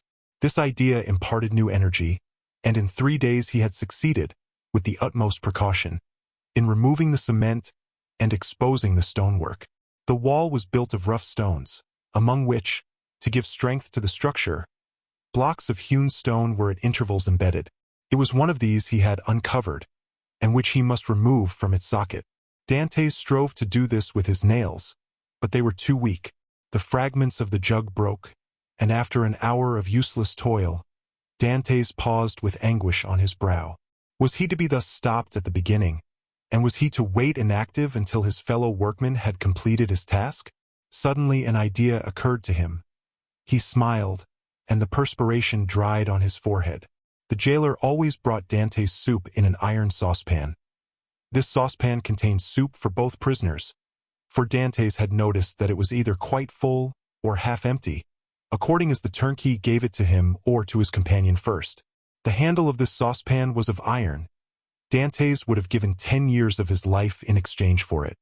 0191M, the jailer was accustomed to pour the contents of the saucepan into Dantès' plate, and Dantès, after eating his soup with a wooden spoon, washed the plate, which thus served for every day. Now when evening came, Dantès put his plate on the ground near the door. The jailer, as he entered, stepped on it and broke it. This time he could not blame Dantès. He was wrong to leave it there, but the jailer was wrong not to have looked before him. The jailer, therefore, only grumbled. Then he looked about for something to pour the soup into. Dantès' entire dinner service consisted of 1 plate. There was no alternative. "Leave the saucepan," said Dantès. "You can take it away when you bring me my breakfast." This advice was to the jailer's taste, as it spared him the necessity of making another trip. He left the saucepan. Dantès was beside himself with joy. He rapidly devoured his food, and after waiting an hour, lest the jailer should change his mind and return, he removed his bed, took the handle of the saucepan, inserted the point between the hewn stone and rough stones of the wall, and employed it as a lever. A slight oscillation showed Dantès that all went well. At the end of an hour, the stone was extricated from the wall, leaving a cavity 1.5 feet in diameter. Dantès carefully collected the plaster, carried it into the corner of his cell, and covered it with earth. Then, wishing to make the best use of his time while he had the means of labor, he continued to work without ceasing. At the dawn of day he replaced the stone, pushed his bed against the wall, and lay down. The breakfast consisted of a piece of bread. The jailer entered and placed the bread on the table. "Well, don't you intend to bring me another plate?" said Dantès. "No," replied the turnkey. "You destroy everything. First you break your jug, then you make me break your plate. If all the prisoners followed your example, the government would be ruined. I shall leave you the saucepan and pour your soup into that. So for the future I hope you will not be so destructive." Dantès raised his eyes to heaven and clasped his hands beneath the coverlet. He felt more gratitude for the possession of this piece of iron than he had ever felt for anything. He had noticed, however, that the prisoner on the other side had ceased to labor. No matter, this was a greater reason for proceeding. If his neighbor would not come to him, he would go to his neighbor. All day he toiled on untiringly, and by the evening he had succeeded in extracting 10 handfuls of plaster and fragments of stone. When the hour for his jailer's visit arrived, Dantès straightened the handle of the saucepan as well as he could, and placed it in its accustomed place. The turnkey poured his ration of soup into it, together with the fish. For thrice a week the prisoners were deprived of meat. This would have been a method of reckoning time, had not Dantès long ceased to do so. Having poured out the soup, the turnkey retired. Dantès wished to ascertain whether his neighbor had really ceased to work. He listened. All was silent, as it had been for the last 3 days. Dantès sighed. It was evident that his neighbor distrusted him. However, he toiled on all the night without being discouraged. But after 2 or 3 hours he encountered an obstacle. The iron made no impression, but met with a smooth surface. Dantès touched it and found that it was a beam. This beam crossed, or rather blocked up, the hole Dantès had made. It was necessary, therefore, to dig above or under it. The unhappy young man had not thought of this. "Oh, my God, murmured he. "I have so earnestly prayed to you that I hoped my prayers had been heard. After having deprived me of my liberty, after having deprived me of death, after having recalled me to existence, my God, have pity on me, and do not let me die in despair." 0193M, who talks of God and despair at the same time, said a voice that seemed to come from beneath the earth, and, deadened by the distance, sounded hollow and sepulchral in the young man's ears. Edmond's hair stood on end, and he rose to his knees. "Ah," said he, "I hear a human voice." Edmond had not heard anyone speak save his jailer for 4 or 5 years, and a jailer is no man to a prisoner. He is a living door, a barrier of flesh and blood adding strength to restraints of oak and iron. "In the name of heaven," cried Dantès, "speak again, though the sound of your voice terrifies me." "Who are you? Who are you?" said the voice. "An unhappy prisoner," replied Dantès, who made no hesitation in answering. "Of what country?" "A Frenchman." "Your name?" "Edmond Dantès." "Your profession?" "A sailor." "How long have you been here?" "Since the 28th of February, 1815. "Your crime?" "I am innocent." "But of what are you accused?" "Of having conspired to aid the Emperor's return." "What, for the Emperor's return?" "The Emperor is no longer on the throne, then.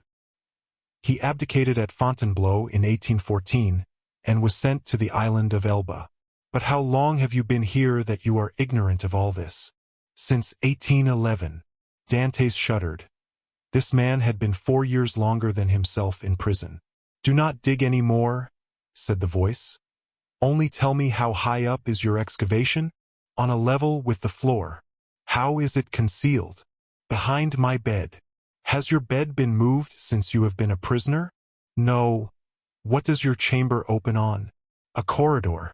"And the corridor?" "On a court." "Alas!" murmured the voice. "Oh, what is the matter?" cried Dantès. "I have made a mistake owing to an error in my plans. I took the wrong angle and have come out 15 feet from where I intended. I took the wall you are mining for the outer wall of the fortress. But then you would be close to the sea? That is what I hoped. And supposing you had succeeded? I should have thrown myself into the sea, gained one of the islands near here, the Isle de Daume or the Isle de Tiburon, and then I should have been safe. Could you have swum so far? Heaven would have given me strength. But now all is lost." "All?" "Yes. Stop up your excavation carefully, do not work any more, and wait until you hear from me. Tell me, at least, who you are." I am number 27. "You mistrust me, then?" said Dantès. Edmond fancied he heard a bitter laugh resounding from the depths. "Oh, I am a Christian," cried Dantès, guessing instinctively that this man meant to abandon him. "I swear to you by him who died for us that naught shall induce me to breathe one syllable to my jailers. But I conjure you, do not abandon me. If you do, I swear to you, for I have got to the end of my strength, that I will dash my brains out against the wall, and you will have my death to reproach yourself with. How old are you?" "Your voice is that of a young man." "I do not know my age, for I have not counted the years I have been here. All I do know is that I was just 19 when I was arrested the 28th of February, 1815. "Not quite 26, murmured the voice. "At that age he cannot be a traitor." "Oh, no, no," cried Dantès. "I swear to you again, rather than betray you, I would allow myself to be hacked in pieces. You have done well to speak to me and ask for my assistance, for I was about to form another plan and leave you, but your age reassures me. I will not forget you. Wait. How long? I must calculate our chances. I will give you the signal. But you will not leave me. You will come to me, or you will let me come to you. We will escape, and if we cannot escape we will talk. You of those whom you love, and I of those whom I love. You must love somebody? No, I am alone in the world. Then you will love me. If you are young, I will be your comrade. If you are old, I will be your son. I have a father who is 70 if he yet lives. I only love him and a young girl called Mercedes. My father has not yet forgotten me, I am sure, but God alone knows if she loves me still. I shall love you as I loved my father. It is well, returned the voice. Tomorrow. These few words were uttered with an accent that left no doubt of his sincerity. Dantès rose, dispersed the fragments with the same precaution as before, and pushed his bed back against the wall. He then gave himself up to his happiness. He would no longer be alone. He was, perhaps, about to regain his liberty. At the worst, he would have a companion, and captivity that is shared is but half captivity. Plaints made in common are almost prayers, and prayers where 2 or 3 are gathered together invoke the mercy of heaven. All day Dantès walked up and down his cell. He sat down occasionally on his bed, pressing his hand on his heart. At the slightest noise he bounded towards the door. Once or twice the thought crossed his mind that he might be separated from this unknown, whom he loved already, and then his mind was made up. When the jailer moved his bed and stooped to examine the opening, he would kill him with his water jug. He would be condemned to die, but he was about to die of grief and despair when this miraculous noise recalled him to life. The jailer came in the evening. Dantès was on his bed. It seemed to him that thus he better guarded the unfinished opening. Doubtless there was a strange expression in his eyes, for the jailer said, "Come, are you going mad again?" Dantès did not answer. He feared that the emotion of his voice would betray him. The jailer went away shaking his head. Night came. Dantès hoped that his neighbor would profit by the silence to address him, but he was mistaken. The next morning, however, just as he removed his bed from the wall, he heard 3 knocks. He threw himself on his knees. "Is it you?" said he. "I am here. Is your jailer gone?" "Yes," said Dantès. "He will not return until the evening, so that we have 12 hours before us." "I can work then?" said the voice. "Oh, yes, yes. This instant, I entreat you." In a moment that part of the floor on which Dantès was resting his 2 hands, as he knelt with his head in the opening, suddenly gave way. He drew back smartly, while a mass of stones and earth disappeared in a hole that opened beneath the aperture he himself had formed. Then from the bottom of this passage, the depth of which it was impossible to measure, he saw appear, first the head, then the shoulders, and lastly the body of a man, who sprang lightly into his cell. 0197M. Chapter 16. A learned Italian seizing in his arms the friend so long and ardently desired, Dantès almost carried him towards the window, in order to obtain a better view of his features by the aid of the imperfect light that struggled through the grating. He was a man of small stature, with hair blanched rather by suffering and sorrow than by age. He had a deep-set, penetrating eye, almost buried beneath the thick gray eyebrow, and a long and still black beard reaching down to his breast. His thin face, deeply furrowed by care, and the bold outline of his strongly marked features, betokened a man more accustomed to exercise his mental faculties than his physical strength. Large drops of perspiration were now standing on his brow, while the garments that hung about him were so ragged that one could only guess at the pattern upon which they had originally been fashioned. The stranger might have numbered 60 or 65 years, but a certain briskness and appearance of vigor in his movements made it probable that he was aged more from captivity than the course of time. He received the enthusiastic greeting of his young acquaintance with evident pleasure, as though his chilled affections were rekindled and invigorated by his contact with one so warm and ardent. He thanked him with grateful cordiality for his kindly welcome, although he must at that moment have been suffering bitterly to find another dungeon where he had fondly reckoned on discovering a means of regaining his liberty. "Let us first see," said he, "whether it is possible to remove the traces of my entrance here. Our future tranquility depends upon our jailers being entirely ignorant of it." Advancing to the opening, he stooped and raised the stone easily in spite of its weight. Then, fitting it into its place, he said, You removed this stone very carelessly, but I suppose you had no tools to aid you. Why? Exclaimed Dantès with astonishment. Do you possess any? I made myself some, and with the exception of a file, I have all that are necessary. A chisel, pincers, and lever. 0201M. Oh, how I should like to see these products of your industry and patience. Well, in the first place, here is my chisel. So saying, he displayed a sharp, strong blade, with a handle made of beechwood. And with what did you contrive to make that? Inquired Dantès. With one of the clamps of my bedstead, and this very tool has sufficed me to hollow out the road by which I came hither, a distance of about 50 feet. 50 feet! Responded Dantès, almost terrified. Do not speak so loud, young man. Don't speak so loud. It frequently occurs in a state prison like this, that persons are stationed outside the doors of the cells purposely to overhear the conversation of the prisoners. But they believe I am shut up alone here. That makes no difference. And you say that you dug your way a distance of 50 feet to get here? I do. That is about the distance that separates your chamber from mine. Only, unfortunately, I did not curve aright. For want of the necessary geometrical instruments to calculate my scale of proportion, instead of taking an ellipsis of 40 feet, I made it 50. I expected, as I told you, to reach the outer wall, pierce through it, and throw myself into the sea. I have, however, kept along the corridor on which your chamber opens, instead of going beneath it. My labor is all in vain, for I find that the corridor looks into a courtyard filled with soldiers. That's true, said Dantès. But the corridor you speak of only bounds one side of my cell. There are 3 others. Do you know anything of their situation?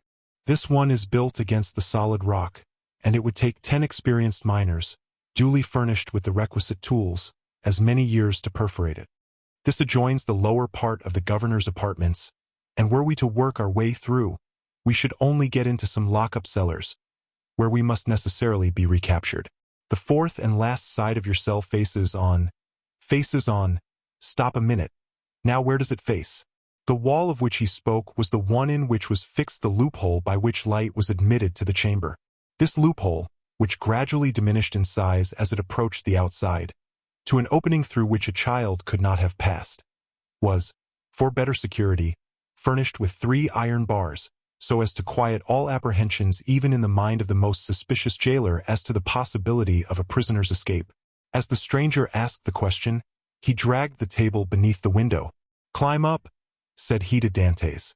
The young man obeyed, mounted on the table, and, divining the wishes of his companion, placed his back securely against the wall and held out both hands. The stranger, whom as yet Dantès knew only by the number of his cell, sprang up with an agility by no means to be expected in a person of his years, and, light and steady on his feet as a cat or a lizard, climbed from the table to the outstretched hands of Dantès, and from them to his shoulders. Then, bending double, for the ceiling of the dungeon prevented him from holding himself erect, he managed to slip his head between the upper bars of the window, so as to be able to command a perfect view from top to bottom. An instant afterwards he hastily drew back his head, saying, "I thought so," and sliding from the shoulders of Dantès as dexterously as he had ascended, he nimbly leaped from the table to the ground. "What was it that you thought?" asked the young man anxiously, in his turn descending from the table. The elder prisoner pondered the matter. "Yes," said he at length, "it is so. This side of your chamber looks out upon a kind of open gallery, where patrols are continually passing, and sentries keep watch day and night. Are you quite sure of that?" "Certain. I saw the soldier's shape and the top of his musket, that made me draw in my head so quickly, for I was fearful he might also see me." "Well?" inquired Dantès. "You perceive then the utter impossibility of escaping through your dungeon? Then," pursued the young man eagerly, "then," answered the elder prisoner, "the will of God be done." And as the old man slowly pronounced those words, an air of profound resignation spread itself over his careworn countenance. Dantès gazed on the man who could thus philosophically resign hope so long and ardently nourished with an astonishment mingled with admiration.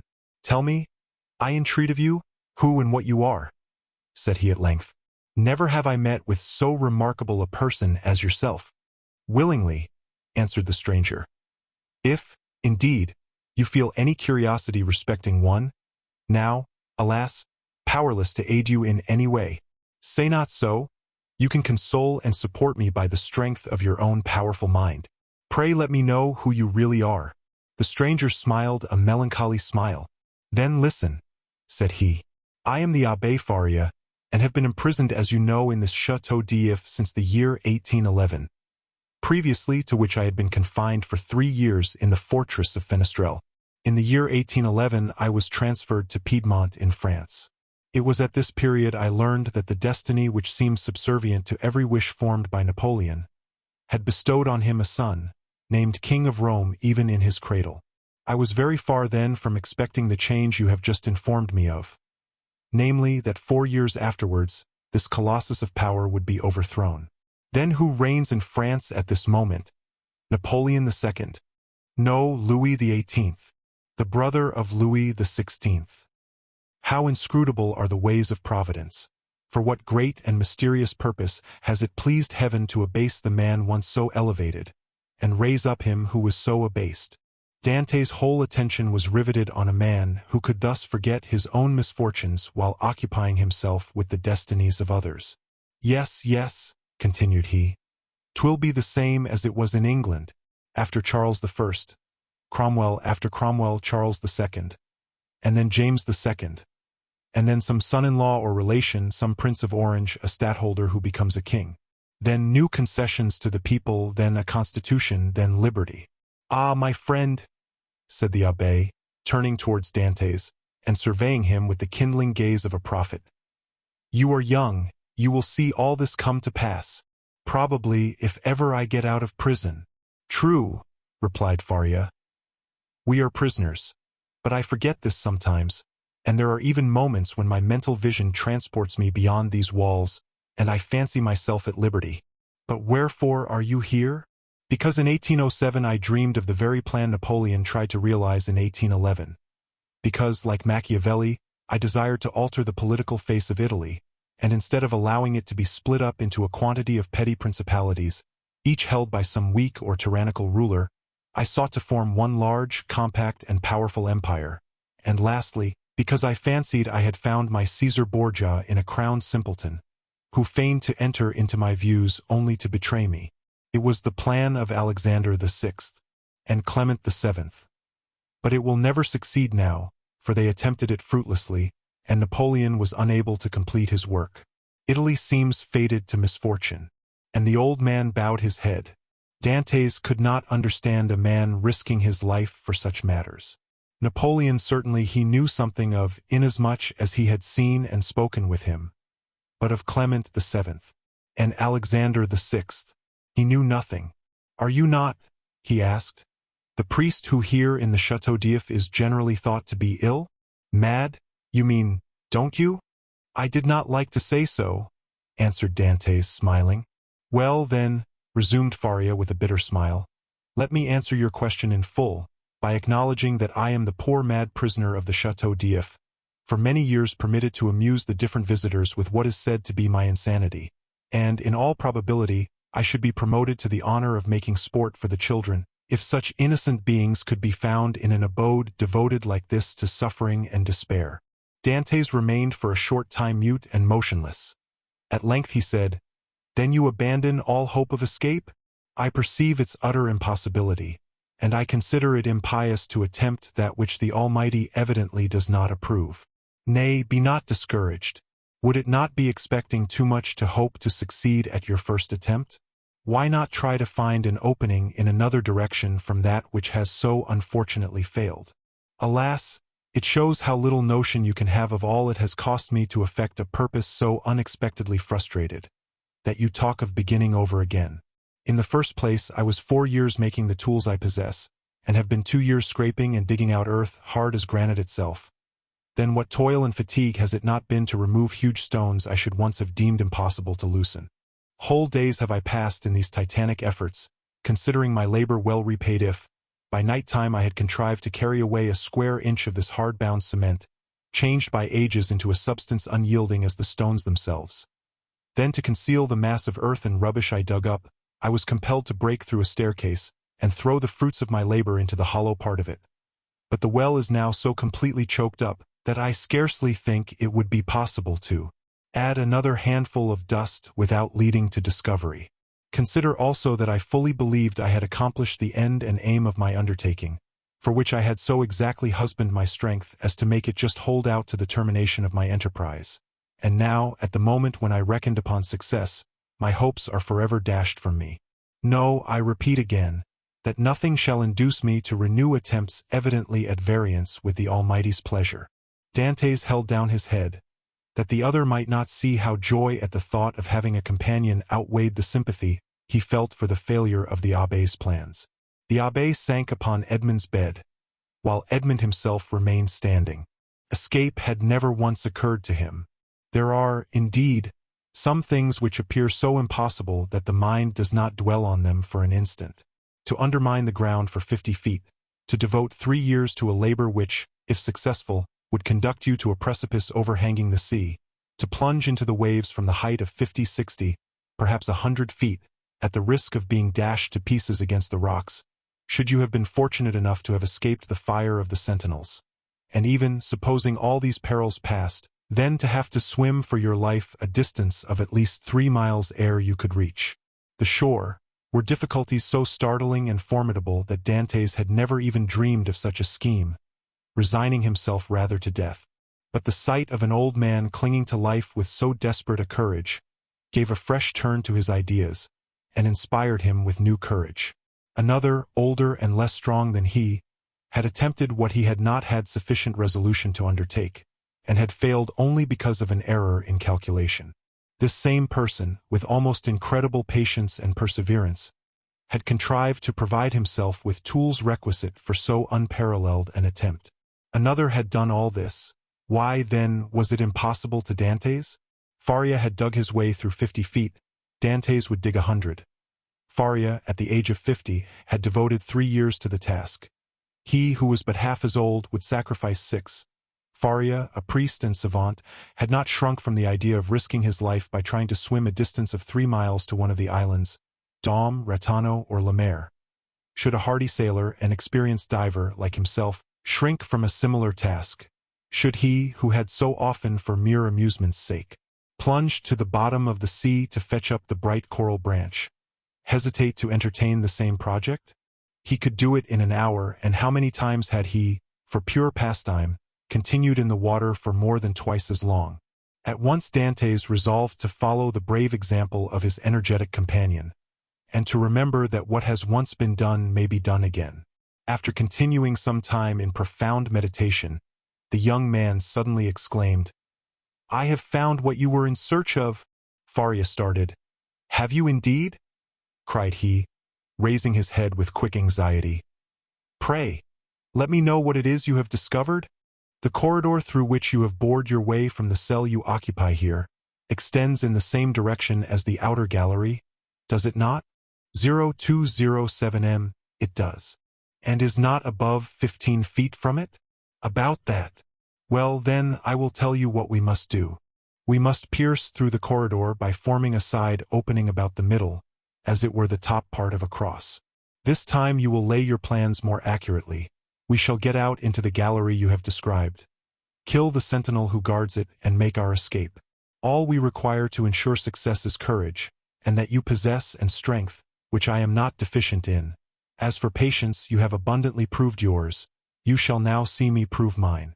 "One instant, my dear friend," replied the abbé. "It is clear you do not understand the nature of the courage with which I am endowed, and what use I intend making of my strength. As for patience, I consider that I have abundantly exercised that in beginning every morning the task of the night before, and every night renewing the task of the day. But then, young man, and I pray of you to give me your full attention, then I thought I could not be doing anything displeasing to the Almighty in trying to set an innocent being at liberty, one who had committed no offense and merited not condemnation." "And have your notions changed?" asked Dantès with much surprise. "Do you think yourself more guilty in making the attempt since you have encountered me?" "No, neither do I wish to incur guilt. Hitherto I have fancied myself merely waging war against circumstances, not men. I have thought it no sin to bore through a wall or destroy a staircase. but I cannot so easily persuade myself to pierce a heart or take away a life. A slight movement of surprise escaped Dantès. "Is it possible," said he, "that where your liberty is at stake you can allow any such scruple to deter you from obtaining it?" "Tell me," replied Faria, "what has hindered you from knocking down your jailer with a piece of wood torn from your bedstead, dressing yourself in his clothes, and endeavoring to escape?" "Simply the fact that the idea never occurred to me," answered Dantès. "Because," said the old man, "the natural repugnance to the commission of such a crime prevented you from thinking of it. And so it ever is, because in simple and allowable things our natural instincts keep us from deviating from the strict line of duty. The tiger, whose nature teaches him to delight in shedding blood, needs but the sense of smell to show him when his prey is within his reach, and by following this instinct he is enabled to measure the leap necessary to permit him to spring on his victim. But man, on the contrary, loathes the idea of blood. It is not alone that the laws of social life inspire him with a shrinking dread of taking life. His natural construction and physiological formation." Dantès was confused and silent at this explanation of the thoughts which had unconsciously been working in his mind, or rather soul. For there are two distinct sorts of ideas, those that proceed from the head and those that emanate from the heart. 0209 Since my imprisonment," said Faria, "I have thought over all the most celebrated cases of escape on record. They have rarely been successful. Those that have been crowned with full success have been long meditated upon and carefully arranged. Such, for instance, as the escape of the Duc de Beaufort from the Château de Vincennes, that of the Abbé du Bucquoy from for l'Évêque, of Latude from the Bastille. Then there are those for which chance sometimes affords opportunity, and those are the best of all. Let us, therefore, wait patiently for some favorable moment, and when it presents itself, profit by it." "Ah," said Dantès, "you might well endure the tedious delay. You were constantly employed in the task you set yourself, and when weary with toil, you had your hopes to refresh and encourage you." "I assure you," replied the old man, "I did not turn to that source for recreation or support." "What did you do then?" "I wrote or studied." "Were you then permitted the use of pens, ink, and paper?" "Oh, no," answered the abbé. "I had none but what I made for myself." "You made paper, pens, and ink?" "Yes." Dantès gazed with admiration, but he had some difficulty in believing. Faria saw this.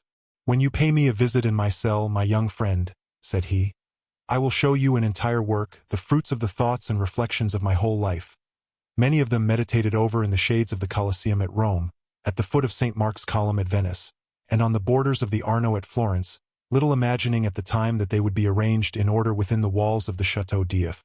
The work I speak of is called A Treatise on the Possibility of a General Monarchy in Italy, and will make one large quarto volume."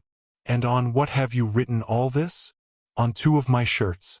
I invented a preparation that makes linen as smooth and as easy to write on as parchment." "You are, then, a chemist?" "Somewhat. I know Lavoisier, and was the intimate friend of Cabanis." "But for such a work you must have needed books. Had you any?" "I had nearly 5,000 volumes in my library at Rome, but after reading them over many times, I found out that with 150 well-chosen books a man possesses, if not a complete summary of all human knowledge, at least all that a man need really know. I devoted 3 years of my life to reading and studying these 150 volumes, till I knew them nearly by heart, so that since I have been in prison, a very slight effort of memory has enabled me to recall their contents as readily as though the pages were open before me. I could recite you the whole of Thucydides, Xenophon, Plutarch, Titus Livius, Tacitus, Strata, Jornans, Dante, Montaigne, Shakespeare, Spinoza, Machiavelli, and Bossuet. I name only the most important. You are, doubtless, acquainted with a variety of languages, so as to have been able to read all these? Yes, I speak 5 of the modern tongues, that is to say, German, French, Italian, English, and Spanish. By the aid of ancient Greek I learned modern Greek. I don't speak it so well as I could wish, but I am still trying to improve myself." "Improve yourself," repeated Dantès. "Why, how can you manage to do so?" "Why, I made a vocabulary of the words I knew, turned, returned, and arranged them, so as to enable me to express my thoughts through their medium. I know nearly 1,000 words, which is all that is absolutely necessary, although I believe there are nearly 100,000 in the dictionaries. I cannot hope to be very fluent, but I certainly should have no difficulty in explaining my wants and wishes, and that would be quite as much as I should ever require. Stronger grew the wonder of Dantès, who almost fancied he had to do with one gifted with supernatural powers. Still hoping to find some imperfection which might bring him down to a level with human beings, he added, "Then if you were not furnished with pens, how did you manage to write the work you speak of?" "I made myself some excellent ones, which would be universally preferred to all others if once known. You are aware what huge whitings are served to us on mager days. Well, I selected the cartilages of the heads of these fishes, and you can scarcely imagine the delight with which I welcomed the arrival of each Wednesday, Friday, and Saturday, as affording me the means of increasing my stock of pens. For I will freely confess that my historical labors have been my greatest solace and relief. While retracing the past, I forget the present, and traversing at will the path of history, I cease to remember that I am myself a prisoner." "But the ink," said Dantès. "Of what did you make your ink?" "There was formerly a fireplace in my dungeon," replied Faria, "but it was closed up long ere I became an occupant of this prison. Still, it must have been many years in use, for it was thickly covered with a coating of soot. This soot I dissolved in a portion of the wine brought to me every Sunday, and I assure you a better ink cannot be desired. For very important notes, for which closer attention is required, I pricked one of my fingers and wrote with my own blood." "And when?" asked Dantès. "May I see all this?" "Whenever you please," replied the abbé. "Oh, then let it be directly," exclaimed the young man. "Follow me, then," said the abbé, as he re-entered the subterranean passage, in which he soon disappeared, followed by Dantès. Chapter 17. The abbé's chamber, after having passed with tolerable ease through the subterranean passage, which, however, did not admit of their holding themselves erect, the two friends reached the further end of the corridor, into which the abbé's cell opened. From that point the passage became much narrower, and barely permitted one to creep through on hands and knees. The floor of the abbé's cell was paved, and it had been by raising one of the stones in the most obscure corner that Faria had been able to commence the laborious task of which Dantès had witnessed the completion.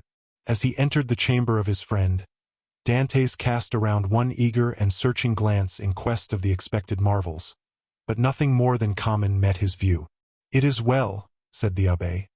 "We have some hours before us. It is now just 12:15 o'clock. Instinctively Dantès turned round to observe by what watch or clock the abbé had been able so accurately to specify the hour. "Look at this ray of light which enters by my window," said the abbé, "and then observe the lines traced on the wall. Well, by means of these lines, which are in accordance with the double motion of the earth, and the ellipse it describes round the sun, I am enabled to ascertain the precise hour with more minuteness than if I possessed a watch, for that might be broken or deranged in its movements, while the sun and earth never vary in their appointed paths." This last explanation was wholly lost upon Dantès, who had always imagined, from seeing the sun rise from behind the mountains and set in the Mediterranean, that it moved, and not the earth. A double movement of the globe he inhabited, and of which he could feel nothing, appeared to him perfectly impossible. Each word that fell from his companion's lips seemed fraught with the mysteries of science, as worthy of digging out as the gold and diamonds in the mines of Guzerat and Golconda, which he could just recollect having visited during a voyage made in his earliest youth. "Come," said he to the abbé, "I am anxious to see your treasures." The abbé smiled, and, proceeding to the disused fireplace, raised, by the help of his chisel, a long stone, which had doubtless been the hearth, beneath which was a cavity of considerable depth, serving as a safe depository of the articles mentioned to Dantès. 0213M, what do you wish to see first?" asked the abbé. "Oh, your great work on the monarchy of Italy." Faria then drew forth from his hiding-place 3 or 4 rolls of linen, laid one over the other, like folds of papyrus. These rolls consisted of slips of cloth about 4 inches wide and 18 long. They were all carefully numbered and closely covered with writing, so legible that Dantès could easily read it as well as make out the sense, it being in Italian, a language he, as a Provençal, perfectly understood. "There," said he, "there is the work complete. I wrote the word finus at the end of the 68th strip about a week ago. I have torn up 2 of my shirts, and as many handkerchiefs as I was master of, to complete the precious pages. Should I ever get out of prison and find in all Italy a printer courageous enough to publish what I have composed, my literary reputation is forever secured." "I see," answered Dantès. "Now let me behold the curious pens with which you have written your work." "Look," said Faria, showing to the young man a slender stick about 6 inches long, and much resembling the size of the handle of a fine painting brush, to the end of which was tied, by a piece of thread, one of those cartilages of which the abbé had before spoken to Dantès. It was pointed and divided at the nib like an ordinary pen. Dantès examined it with intense admiration, then looked around to see the instrument with which it had been shaped so correctly into form. "Ah, yes," said Faria. "The penknife, that's my masterpiece. I made it, as well as this larger knife, out of an old iron candlestick. The penknife was sharp and keen as a razor. As for the other knife, it would serve a double purpose, and with it one could cut and thrust." Dantès examined the various articles shown to him with the same attention that he had bestowed on the curiosities and strange tools exhibited in the shops at Marseilles as the works of the savages in the South Seas from whence they had been brought by the different trading vessels. "As for the ink," said Faria, "I told you how I managed to obtain that, and I only just make it from time to time as I require it." "One thing still puzzles me," observed Dantès, "and that is how you managed to do all this by daylight." "I worked at night also," replied Faria. "Night? Why, for heaven's sake, are your eyes like cats, that you can see to work in the dark? Indeed they are not. But God has supplied man with the intelligence that enables him to overcome the limitations of natural conditions. I furnished myself with a light." "You did? Pray tell me how." "I separated the fat from the meat served to me, melted it, and so made oil. Here is my lamp." So saying, the abbé exhibited a sort of torch very similar to those used in public illuminations. "But how do you procure a light?" "Oh, here are 2 flints and a piece of burnt linen. And matches. I pretended that I had a disorder of the skin, and asked for a little sulphur, which was readily supplied." Dantès laid the different things he had been looking at on the table, and stood with his head drooping on his breast, as though overwhelmed by the perseverance and strength of Faria's mind. 0215M, "You have not seen all yet," continued Faria, "for I did not think it wise to trust all my treasures in the same hiding place. Let us shut this one up." They put the stone back in its place. The abbé sprinkled a little dust over it to conceal the traces of its having been removed, rubbed his foot well on it to make it assume the same appearance as the other, and then, going towards his bed, he removed it from the spot it stood in. Behind the head of the bed, and concealed by a stone fitting in so closely as to defy all suspicion, was a hollow space, and in this space a ladder of cords between 25 and 30 feet in length. Dantès closely and eagerly examined it. He found it firm, solid, and compact enough to bear any weight. "Who supplied you with the materials for making this wonderful work?" "I tore up several of my shirts, and ripped out the seams in the sheets of my bed, during my 3 years' imprisonment at Fenestrelle, and when I was removed to the Château d'If, I managed to bring the Revelings with me, so that I have been able to finish my work here." "And was it not discovered that your sheets were unhemmed?" "Oh, no, for when I had taken out the thread I required, I hemmed the edges over again." "With what?" "With this needle," said the abbé, as, opening his ragged vestments, he showed Dantès a long, sharp fishbone, with a small perforated eye for the thread, a small portion of which still remained in it. "I once thought," continued Faria, "of removing these iron bars and letting myself down from the window, which, as you see, is somewhat wider than yours, although I should have enlarged it still more preparatory to my flight. However, I discovered that I should merely have dropped into a sort of inner court, and I therefore renounced the project altogether as too full of risk and danger. Nevertheless, I carefully preserved my ladder against one of those unforeseen opportunities of which I spoke just now, and which sudden chance frequently brings about."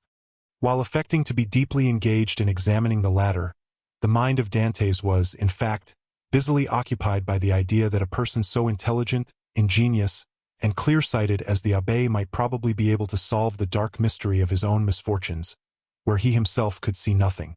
"What are you thinking of?" asked the abbé smilingly. imputing the deep abstraction in which his visitor was plunged to the excess of his awe and wonder. "I was reflecting, in the first place," replied Dantès, "upon the enormous degree of intelligence and ability you must have employed to reach the high perfection to which you have attained. What would you not have accomplished if you had been free? Possibly nothing at all. The overflow of my brain would probably, in a state of freedom, have evaporated in 1,000 follies. Misfortune is needed to bring to light the treasures of the human intellect. Compression is needed to explode gunpowder. Captivity has brought my mental faculties to a focus, and you are well aware that from the collision of clouds electricity is produced. From electricity, lightning, from lightning, illumination." "No," replied Dantès, "I know nothing. Some of your words are to me quite empty of meaning.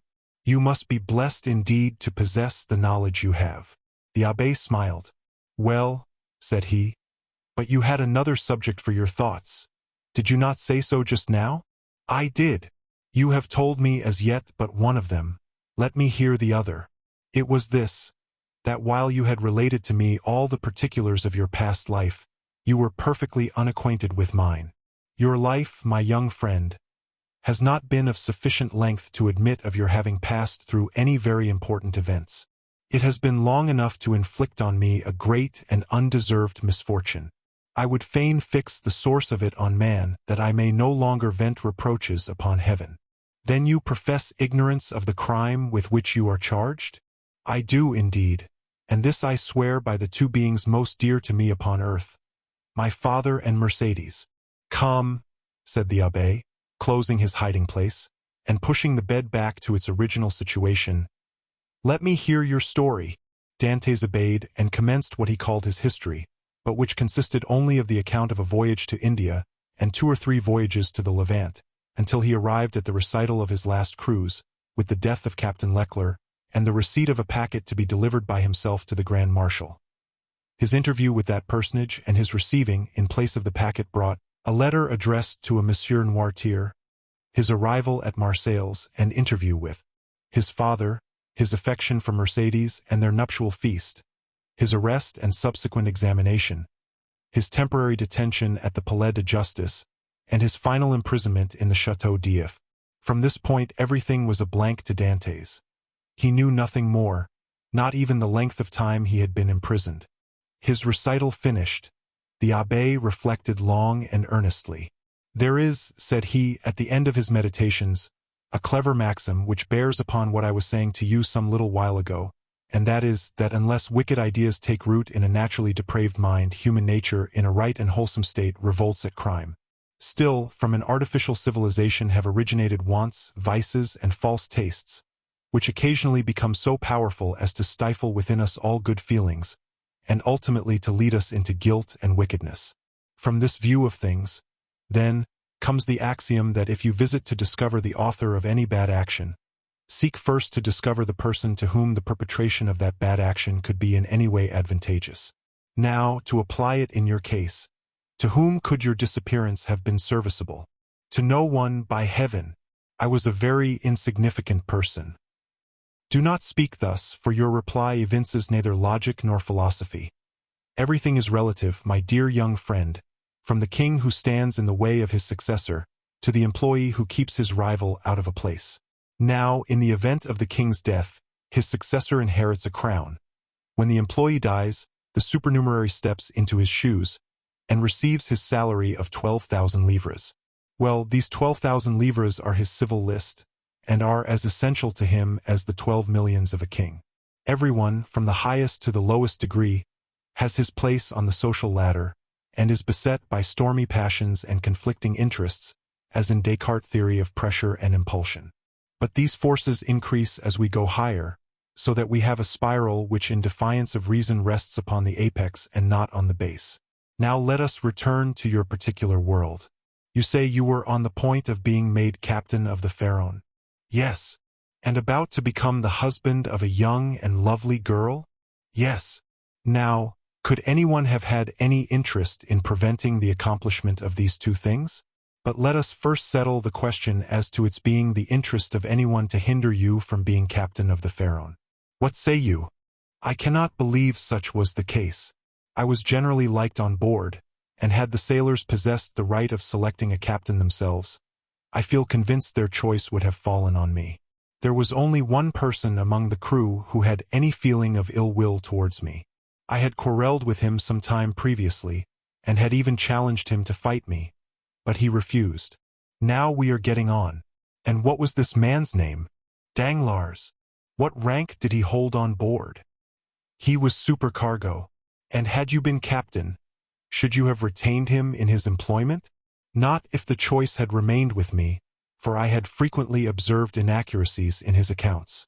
Good again. Now then, tell me, was any person present during your last conversation with Captain Leclerc? No, we were quite alone. Could your conversation have been overheard by anyone? It might, for the cabin door was open, and stay, now I recollect, Danglars himself passed by just as Captain Leclerc was giving me the packet for the Grand Marshal. That's better, cried the abbé. Now we are on the right scent. Did you take anybody with you when you put into the port of Elba? Nobody. Somebody there received your packet, and gave you a letter in place of it, I think? Yes, the Grand Marshal did. And what did you do with that letter? Put it into my portfolio. You had your portfolio with you, then? Now, how could a sailor find room in his pocket for a portfolio large enough to contain an official letter? You are right. It was left on board. Then it was not till your return to the ship that you put the letter in the portfolio? No. And what did you do with this same letter while returning from Porto Ferrajo to the vessel? I carried it in my hand, so that when you went on board the Pharaon, everybody could see that you held a letter in your hand? Yes. Danglars as well as the rest? Danglars as well as others. Now listen to me, and try to recall every circumstance attending your arrest. Do you recollect the words in which the information against you was formulated? Oh yes, I read it over 3 times, and the words sank deeply into my memory. Repeat it to me. Dantès paused a moment, then said, This is it, word for word. The king's attorney is informed by a friend to the throne and religion that one Edmond Dantès, made on board the Pharaon, this day arrived from Smyrna, after having touched at Naples and Porto Ferrajo, has been entrusted by Murat with a packet for the usurper. Again, by the usurper, with a letter for the Bonapartist Club in Paris. This proof of his guilt may be procured by his immediate arrest, as the letter will be found either about his person, at his father's residence, or in his cabin on board the Pharaon. The abbé shrugged his shoulders. The thing is clear as day, said he, and you must have had a very confiding nature as well as a good heart, not to have suspected the origin of the whole affair. Do you really think so? Ah, that would indeed be infamous. How did Danglars usually write? In a handsome, running hand. And how was the anonymous letter written? Backhanded. Again the abbé smiled. Disguised. It was very boldly written, if disguised. Stop a bit, said the abbé, taking up what he called his pen, and after dipping it into the ink, he wrote on a piece of prepared linen, with his left hand, the first 2 or 3 words of the accusation. Dantès drew back, and gazed on the abbé with a sensation almost amounting to terror. How very astonishing, cried he at length. Why, your writing exactly resembles that of the accusation. Simply because that accusation had been written with the left hand, and I have noticed that, what? That while the writing of different persons done with the right hand varies, that performed with the left hand is invariably uniform. You have evidently seen and observed everything. Let us proceed. Oh, yes, yes. Now as regards the second question. I am listening. Was there any person whose interest it was to prevent your marriage with Mercedes? Yes, a young man who loved her, and his name was Fernand. That is a Spanish name, I think? He was a Catalan. You imagine him capable of writing the letter? Oh, no. He would more likely have got rid of me by sticking a knife into me. That is in strict accordance with the Spanish character. An assassination they will unhesitatingly commit, but an act of cowardice, never. Besides, said Dantès, the various circumstances mentioned in the letter were wholly unknown to him. You had never spoken of them yourself to anyone? To no one? Not even to your mistress? No, not even to my betrothed. Then it is Danglars. I feel quite sure of it now. Wait a little. Pray, was Danglars acquainted with Fernand? No, yes, he was. Now I recollect. What? To have seen them both sitting at table together under an arbor at Père Pamphil's the evening before the day fixed for my wedding. They were in earnest conversation. Danglars was joking in a friendly way, but Fernand looked pale and agitated. Were they alone? There was a third person with them whom I knew perfectly well, and who had, in all probability, made their acquaintance. He was a tailor named Catterus, but he was very drunk. Stay! Stay! How strange that it should not have occurred to me before. Now I remember quite well that on the table round which they were sitting were pens, ink, and paper. Oh, the heartless, treacherous scoundrels! Exclaimed Dantès, pressing his hand to his throbbing brows. Is there anything else I can assist you in discovering, besides the villainy of your friends? Inquired the abbé with a laugh. Yes, yes, replied Dantès eagerly. I would beg of you, who see so completely to the depths of things, and to whom the greatest mystery seems but an easy riddle, to explain to me how it was that I underwent no second examination, was never brought to trial, and above all was condemned without ever having had sentence passed on me? That is altogether a different and more serious matter, responded the abbé. The ways of justice are frequently too dark and mysterious to be easily penetrated. All we have hitherto done in the matter has been child's play. If you wish me to enter upon the more difficult part of the business, you must assist me by the most minute information on every point. Pray ask me whatever questions you please, for, in good truth, you see more clearly into my life than I do myself. In the first place, then, who examined you? The king's attorney, his deputy, or a magistrate? The deputy. Was he young or old? About 6 or 27 years of age, I should say. So, answered the abbé. Old enough to be ambitious, but too young to be corrupt. And how did he treat you? With more of mildness than severity. Did you tell him your whole story? I did. And did his conduct change at all in the course of your examination? He did appear much disturbed when he read the letter that had brought me into this scrape. He seemed quite overcome by my misfortune. By your misfortune? Yes. Then you feel quite sure that it was your misfortune he deplored? He gave me one great proof of his sympathy at any rate, and that he burnt the sole evidence that could at all have criminated me. What? The accusation? No, the letter. Are you sure? I saw it done. That alters the case. This man might, after all, be a greater scoundrel than you have thought possible. Upon my word, said Dantès. You make me shudder. Is the world filled with tigers and crocodiles? Yes. And remember that two-legged tigers and crocodiles are more dangerous than the others. Never mind. Let us go on. With all my heart. You tell me he burned the letter. He did, saying at the same time, You see, I thus destroy the only proof existing against you. This action is somewhat too sublime to be natural. You think so? I am sure of it. To whom was this letter addressed? To M. Noirtier, Rue Coquerin, No. 13, Paris. Now can you conceive of any interest that your heroic deputy could possibly have had in the destruction of that letter? Why, it is not altogether impossible he might have had, for he made me promise several times never to speak of that letter to anyone, assuring me he so advised me for my own interest, and, more than this, he insisted on my taking a solemn oath never to utter the name mentioned in the address. Noirtier, repeated the abbé. Noirtier. I knew a person of that name at the court of the Queen of Etruria, a Noirtier who had been a Girondin during the Revolution. What was your deputy called? De Villefort. The abbé burst into a fit of laughter, while Dantès gazed on him in utter astonishment. What ails you? Said he at length. Do you see that ray of sunlight? I do. Well, the whole thing is more clear to me than that sunbeam is to you. Poor fellow. Poor young man.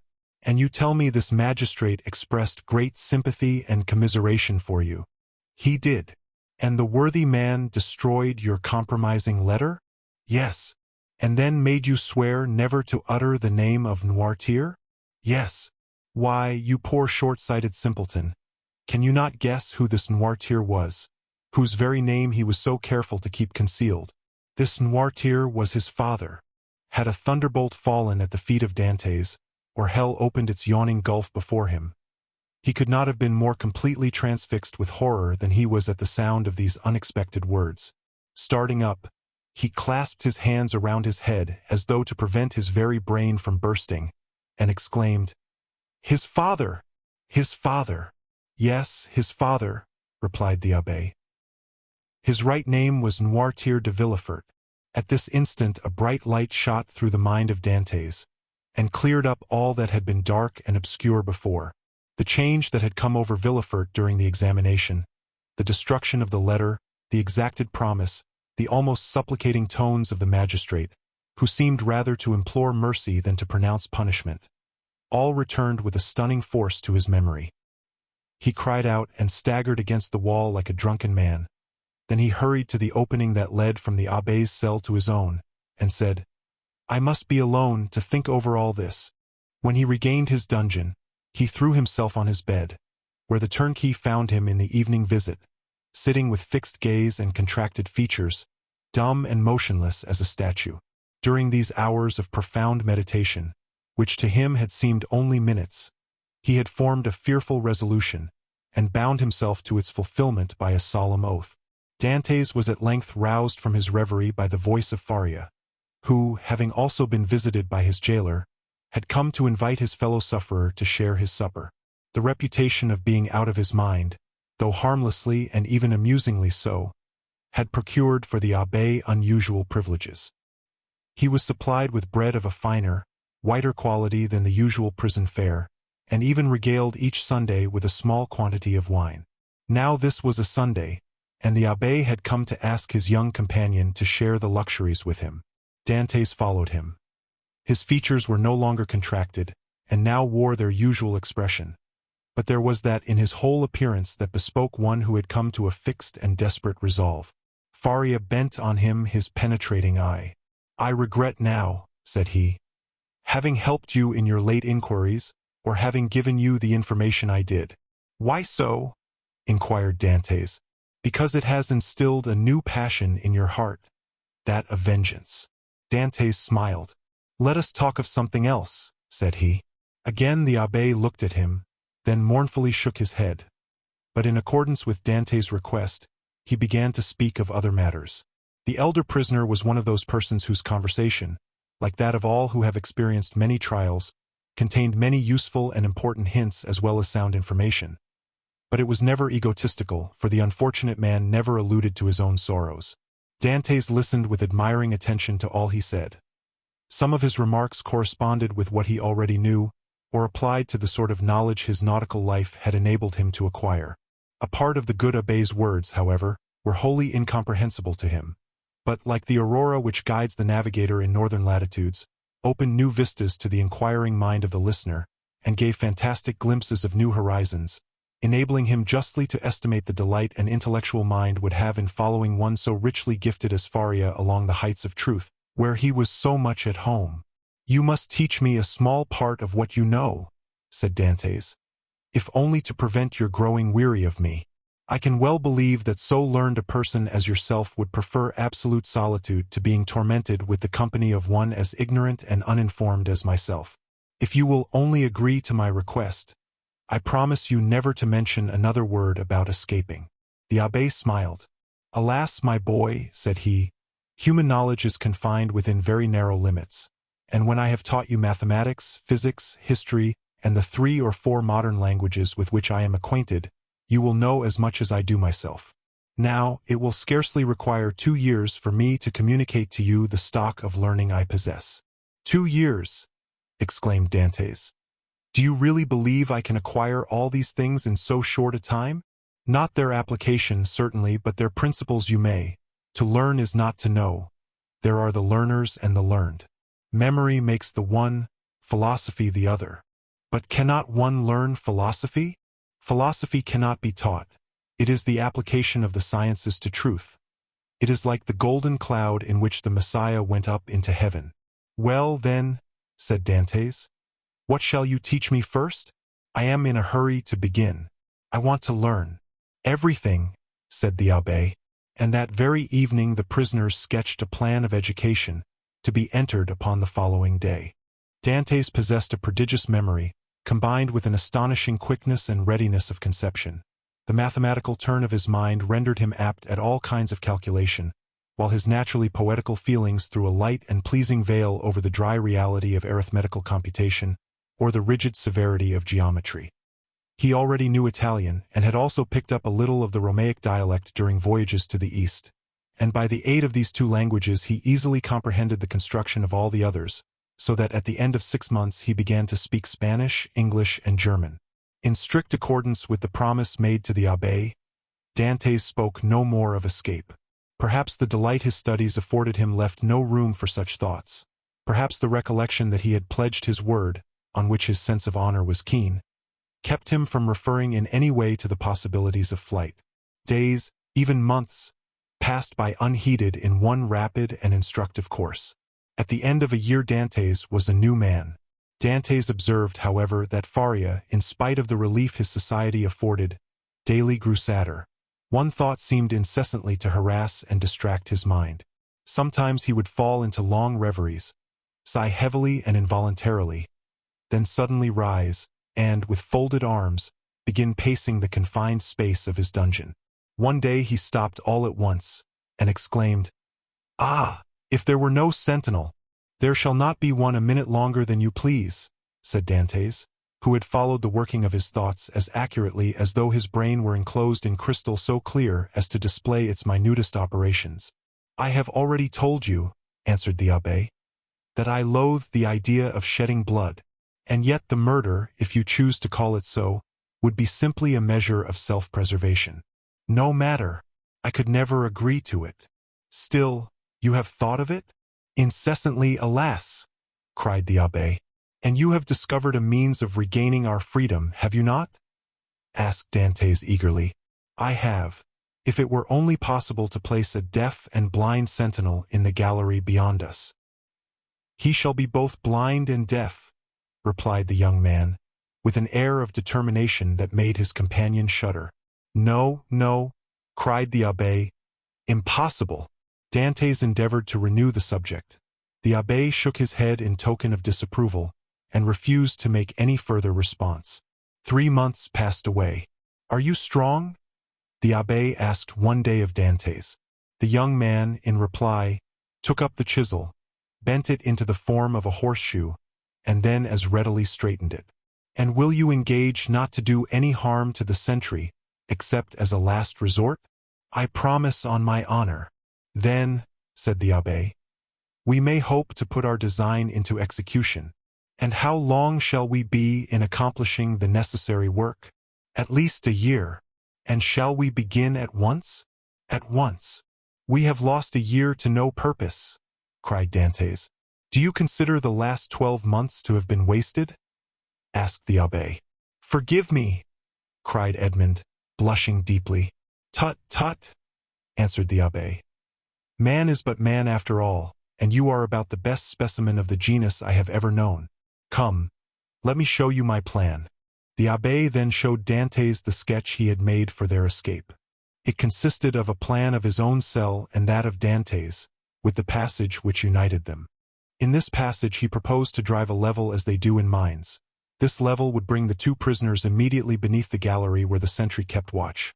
Once there, a large excavation would be made, and one of the flagstones with which the gallery was paved be so completely loosened that at the desired moment it would give way beneath the feet of the soldier, who, stunned by his fall, would be immediately bound and gagged by Dantès before he had power to offer any resistance.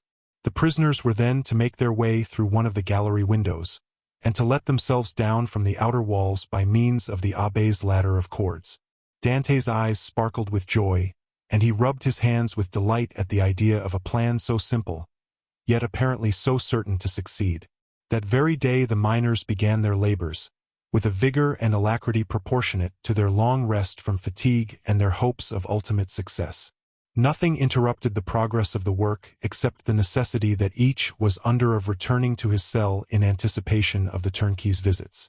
They had learned to distinguish the almost imperceptible sound of his footsteps as he descended towards their dungeons, and happily, never failed of being prepared for his coming.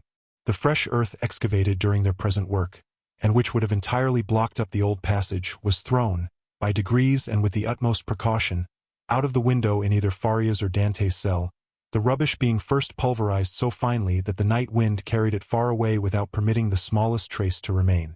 More than a year had been consumed in this undertaking, the only tools for which had been a chisel, a knife, and a wooden lever. Faria still continuing to instruct Dantès by conversing with him, sometimes in one language, sometimes in another. At others, relating to him the history of nations and great men who from time to time have risen to fame and trodden the path of glory. The abbé was a man of the world, and had, moreover, mixed in the first society of the day.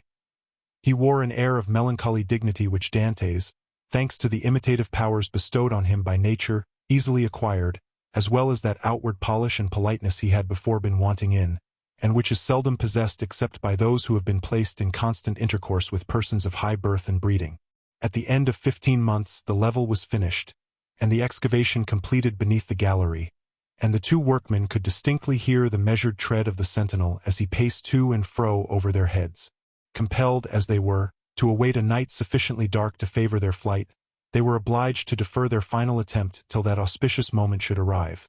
Their greatest dread now was lest the stone through which the sentry was doomed to fall should give way before its right time, and this they had in some measure provided against by propping it up with a small beam which they had discovered in the walls through which they had worked their way.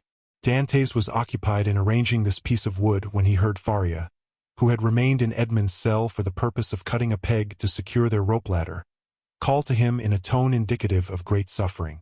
Dantès hastened to his dungeon, where he found him standing in the middle of the room, pale as death, his forehead streaming with perspiration, and his hands clenched tightly together. "Gracious heavens!" exclaimed Dantès. "What is the matter? What has happened?" "Quick, quick!" returned the abbé. "Listen to what I have to say." Dantès looked in fear and wonder at the livid countenance of Faria, whose eyes, already dull and sunken, were surrounded by purple circles, while his lips were white as those of a corpse, and his very hair seemed to stand on end. "Tell me, I beseech you, what ails you?" cried Dantès, letting his chisel fall to the floor. "Alas," faltered out the abbé, "all is over with me. I am seized with a terrible, perhaps mortal illness. I can feel that the paroxysm is fast approaching. I had a similar attack the year previous to my imprisonment. This malady admits but of one remedy. I will tell you what that is.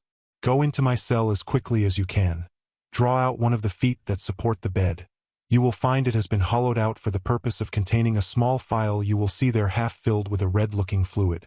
Bring it to me, or rather, no. I may be found here, therefore help me back to my room while I have the strength to drag myself along.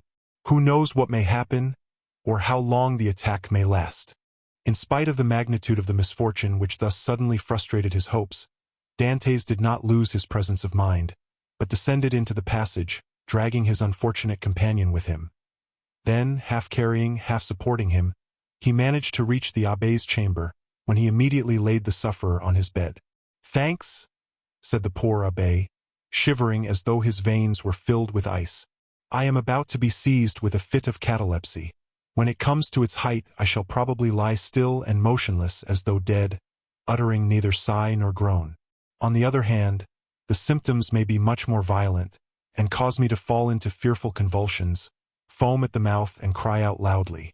Take care my cries are not heard, for if they are it is more than probable I should be removed to another part of the prison, and we be separated forever. When I become quite motionless, cold, and rigid as a corpse, then and not before, be careful about this. Force open my teeth with the knife, pour from 8 to 10 drops of the liquor contained in the phial down my throat, and I may perhaps revive." "Perhaps!" exclaimed Dantès in grief-stricken tones. "Help! Help!" cried the abbé.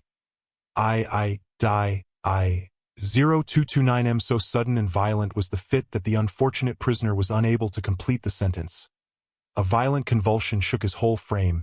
His eyes started from their sockets, his mouth was drawn on one side, his cheeks became purple, he struggled, foamed, dashed himself about, and uttered the most dreadful cries, which, however, Dantès prevented from being heard by covering his head with the blanket. The fit lasted 2 hours. Then, more helpless than an infant, and colder and paler than marble, more crushed and broken than a reed trampled underfoot, he fell back, doubled up in one last convulsion, and became as rigid as a corpse. Edmond waited till life seemed extinct in the body of his friend. Then, taking up the knife, he with difficulty forced open the closely fixed jaws, carefully administered the appointed number of drops, and anxiously awaited the result. An hour passed away, and the old man gave no sign of returning animation. Dantès began to fear he had delayed too long ere he administered the remedy, and, thrusting his hands into his hair, continued gazing on the lifeless features of his friend. At length a slight color tinged the livid cheeks, consciousness returned to the dull, open eyeballs, a faint sigh issued from the lips, and the sufferer made a feeble effort to move. "He is saved! He is saved!" cried Dantès in a paroxysm of delight. The sick man was not yet able to speak, but he pointed with evident anxiety towards the door. Dantès listened, and plainly distinguished the approaching steps of the jailer.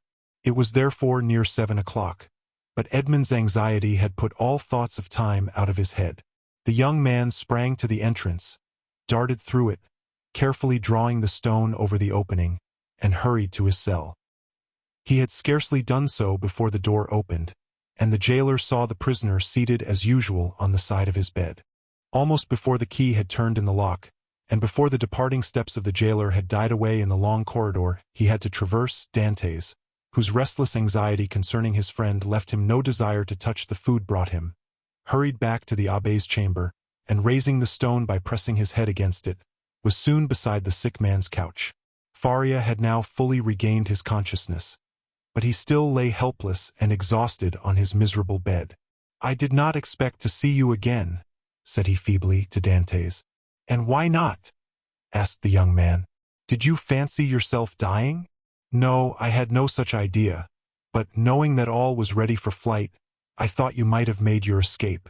The deep glow of indignation suffused the cheeks of Dantès. "Without you? Did you really think me capable of that?" "At least," said the abbé, "I now see how wrong such an opinion would have been. Alas, alas! I am fearfully exhausted and debilitated by this attack." "Be of good cheer," replied Dantès. "Your strength will return." And as he spoke he seated himself near the bed beside Faria, and took his hands. The abbé shook his head. "The last attack I had," said he, "lasted but half an hour, and after it I was hungry and got up without help.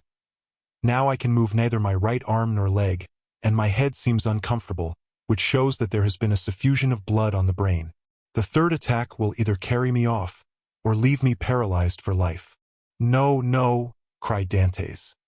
"You are mistaken, you will not die, and your third attack, if, indeed, you should have another, will find you at liberty. We shall save you another time, as we have done this, only with a better chance of success, because we shall be able to command every requisite assistance." "My good Edmond," answered the abbé, "be not deceived. The attack which has just passed away condemns me forever to the walls of a prison. None can fly from a dungeon who cannot walk. Well, we will wait, a week, a month, 2 months if need be, and meanwhile your strength will return. Everything is in readiness for our flight, and we can select any time we choose. As soon as you feel able to swim, we will go." "I shall never swim again," replied Faria. "This arm is paralyzed, not for a time but forever. Lift it, and judge if I am mistaken." The young man raised the arm, which fell back by its own weight, perfectly inanimate and helpless. A sigh escaped him. "You are convinced now, Edmond, are you not?" asked the abbé. "Depend upon it, I know what I say. Since the first attack I experienced of this malady, I have continually reflected on it. Indeed, I expected it, for it is a family inheritance. Both my father and grandfather died of it in a third attack. The physician who prepared for me the remedy I have twice successfully taken was no other than the celebrated Cabanis, and he predicted a similar end for me." 0233 M. "The physician may be mistaken," exclaimed Dantès. And as for your poor arm, what difference will that make? I can take you on my shoulders, and swim for both of us. My son, said the abbé, you who are a sailor and a swimmer, must know as well as I do that a man so loaded would sink before he had done 50 strokes. Cease, then, to allow yourself to be duped by vain hopes that even your own excellent heart refuses to believe in. Here I shall remain till the hour of my deliverance arrives, and that, in all human probability, will be the hour of my death. As for you who are young and active, delay not on my account, but fly, go. I give you back your promise. It is well, said Dantès. Then I shall also remain. Then, rising and extending his hand with an air of solemnity over the old man's head, he slowly added, By the blood of Christ I swear never to leave you while you live. Faria gazed fondly on his noble-minded, single-hearted, high-principled young friend, and read in his countenance ample confirmation of the sincerity of his devotion and the loyalty of his purpose. Thanks, murmured the invalid, extending one hand. I accept. You may one of these days reap the reward of your disinterested devotion.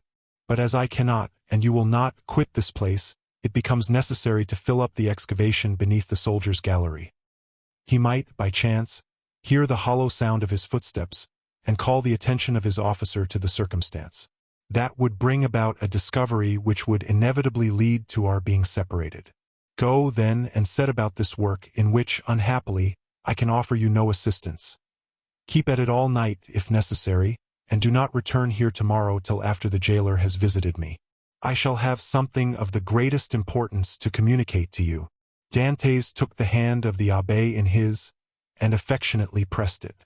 Faria smiled encouragingly on him, and the young man retired to his task, in the spirit of obedience and respect which he had sworn to show towards his aged friend. Chapter 18. The treasure. When Dantès returned next morning to the chamber of his companion in captivity, he found Faria seated and looking composed. In the ray of light which entered by the narrow window of his cell, he held open in his left hand, of which alone, it will be recollected, he retained the use, a sheet of paper, which, from being constantly rolled into a small compass, had the form of a cylinder, and was not easily kept open. He did not speak, but showed the paper to Dantès. What is that? He inquired. Look at it, said the abbé with a smile. I have looked at it with all possible attention, said Dantès, and I only see a half-burnt paper, on which are traces of Gothic characters inscribed with a peculiar kind of ink. This paper, my friend, said Faria, I may now avow to you, since I have the proof of your fidelity. This paper is my treasure, of which, from this day forth, one half belongs to you. The sweat started forth on Dantès' brow. Until this day, and for how long a time, he had refrained from talking of the treasure, which had brought upon the abbé the accusation of madness. With his instinctive delicacy, Edmond had preferred avoiding any touch on this painful chord, and Faria had been equally silent. He had taken the silence of the old man for a return to reason, and now these few words uttered by Faria, after so painful a crisis, seemed to indicate a serious relapse into mental alienation. Your treasure? Stammered Dantès. Faria smiled. Yes, said he. You have, indeed, a noble nature, Edmond, and I see by your paleness and agitation what is passing in your heart at this moment. No, be assured I am not mad. This treasure exists, Dantès, and if I have not been allowed to possess it, you will. Yes, you. No one would listen or believe me, because everyone thought me mad. But you, who must know that I am not, listen to me, and believe me so afterwards if you will. Alas, murmured Edmond to himself, this is a terrible relapse. There was only this blow wanting. Then he said aloud, My dear friend, your attack has perhaps fatigued you. Had you not better repose a while? Tomorrow, if you will, I will hear your narrative. But today I wish to nurse you carefully. Besides, he said, a treasure is not a thing we need hurry about. On the contrary, it is a matter of the utmost importance, Edmond, replied the old man. Who knows if tomorrow or the next day after, the third attack may not come on, and then must not all be over? Yes, indeed, I have often thought with a bitter joy that these riches, which would make the wealth of a dozen families, will be forever lost to those men who persecute me. This idea was one of vengeance to me, and I tasted it slowly in the night of my dungeon and the despair of my captivity. But now I have forgiven the world for the love of you. Now that I see you, young and with a promising future, now that I think of all that may result to you in the good fortune of such a disclosure, I shudder at any delay, and tremble lest I should not assure to one as worthy as yourself the possession of so vast an amount of hidden wealth. Edmond turned away his head with a sigh. You persist in your incredulity, Edmond, continued Faria. My words have not convinced you. I see you require proofs. Well, then, read this paper, which I have never shown to anyone. Tomorrow, my dear friend, said Edmond, desirous of not yielding to the old man's madness. I thought it was understood that we should not talk of that until tomorrow. Then we will not talk of it until tomorrow, but read this paper today.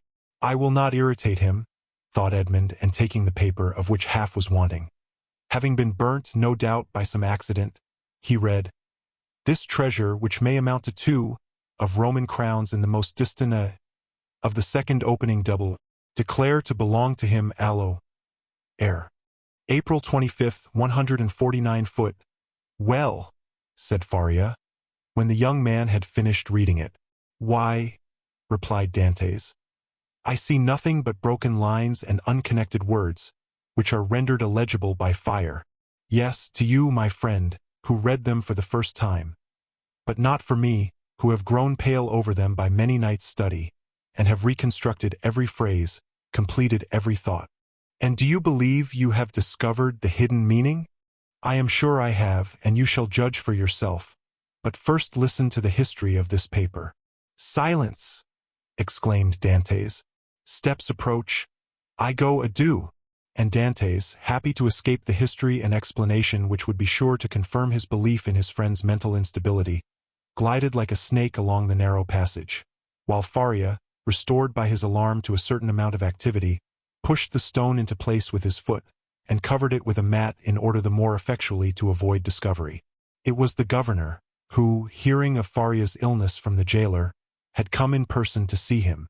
Faria sat up to receive him, avoiding all gestures in order that he might conceal from the governor the paralysis that had already half-stricken him with death.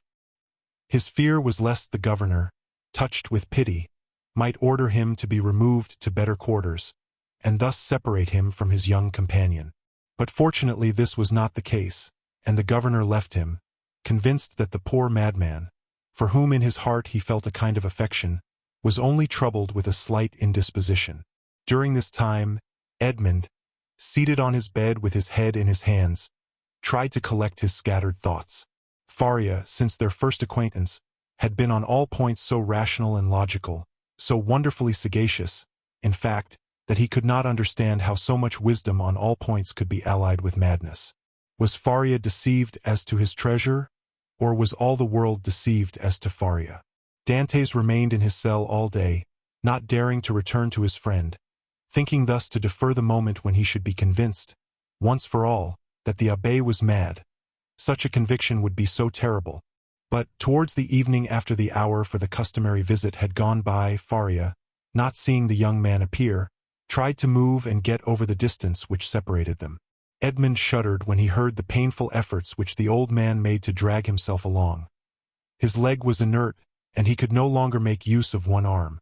Edmond was obliged to assist him, for otherwise he would not have been able to enter by the small aperture which led to Dantès' chamber. Here I am, pursuing you remorselessly, he said with a benignant smile. You thought to escape my munificence, but it is in vain. Listen to me. Edmond saw there was no escape, and placing the old man on his bed, he seated himself on the stool beside him. You know, said the abbé, that I was the secretary and intimate friend of Cardinal Spada, the last of the princes of that name. I owe to this worthy lord all the happiness I ever knew. He was not rich, although the wealth of his family had passed into a proverb, and I heard the phrase very often, as rich as a Spada. But he, like public rumor, lived on this reputation for wealth. His palace was my paradise. I was tutor to his nephews, who are dead, and when he was alone in the world, I tried by absolute devotion to his will, to make up to him all he had done for me during 10 years of unremitting kindness. The cardinal's house had no secrets for me. I had often seen my noble patron annotating ancient volumes, and eagerly searching amongst dusty family manuscripts. One day when I was reproaching him for his unavailing searches, and deploring the prostration of mind that followed them, he looked at me, and, smiling bitterly, opened a volume relating to the history of the city of Rome. There, in the 20th chapter of the life of Pope Alexander VI, were the following lines, which I can never forget. The great wars of Romagna had ended. Caesar Borgia, who had completed his conquest, had need of money to purchase all Italy. The Pope had also need of money to bring matters to an end with Louis XII, King of France, who was formidable still in spite of his recent reverses, and it was necessary, therefore, to have recourse to some profitable scheme, which was a matter of great difficulty in the impoverished condition of exhausted Italy. His Holiness had an idea. He determined to make 2 cardinals. By choosing 2 of the greatest personages of Rome, especially rich men, this was the return the Holy Father looked for. In the first place, he could sell the great appointments and splendid offices which the cardinals already held, and then he had the 2 hats to sell besides. There was a third point in view which will appear hereafter. The Pope and Caesar Borgia first found the 2 future cardinals. They were Giovanni Rospigliosi, who held 4 of the highest dignities of the Holy See, and Caesar Spada, one of the noblest and richest of the Roman nobility. Both felt the high honor of such a favor from the Pope. They were ambitious, and Caesar Borgia soon found purchasers for their appointments. The result was that Rospigliosi and Spada paid for being cardinals, and 8 other persons paid for the offices the cardinals held before their elevation, and thus 800,000 crowns entered into the coffers of the speculators. 0239M. It is time now to proceed to the last part of the speculation. The Pope heaped attentions upon Rospigliosi and Spada, conferred upon them the insignia of the cardinalate, and induced them to arrange their affairs and take up their residence at Rome. Then the Pope and Caesar Borgia invited the 2 cardinals to dinner. This was a matter of dispute between the Holy Father and his son. Caesar thought they could make use of one of the means which he always had ready for his friends, that is to say, in the first place, the famous key which was given to certain persons with the request that they go and open a designated cupboard. This key was furnished with a small iron point, a negligence on the part of the locksmith. When this was pressed to effect the opening of the cupboard, of which the lock was difficult, the person was pricked by this small point and died next day. Then there was the ring with the lion's head, which Caesar wore when he wanted to greet his friends with a clasp of the hand. The lion bit the hand thus favored, and at the end of 24 hours, the bite was mortal. Caesar proposed to his father that they should either ask the cardinals to open the cupboard or shake hands with them. But Alexander VI replied, "Now as to the worthy cardinals, Spada and Rospigliosi, let us ask both of them to dinner. Something tells me that we shall get that money back. Besides, you forget, Caesar, an indigestion declares itself immediately, while a prick or a bite occasions a delay of a day or 2. Caesar gave way before such cogent reasoning, and the cardinals were consequently invited to dinner. The table was laid in a vineyard belonging to the Pope, near San Pierdarena, a charming retreat which the cardinals knew very well by report. Rospigliosi, quite set up with his new dignities, went with a good appetite and his most ingratiating manner.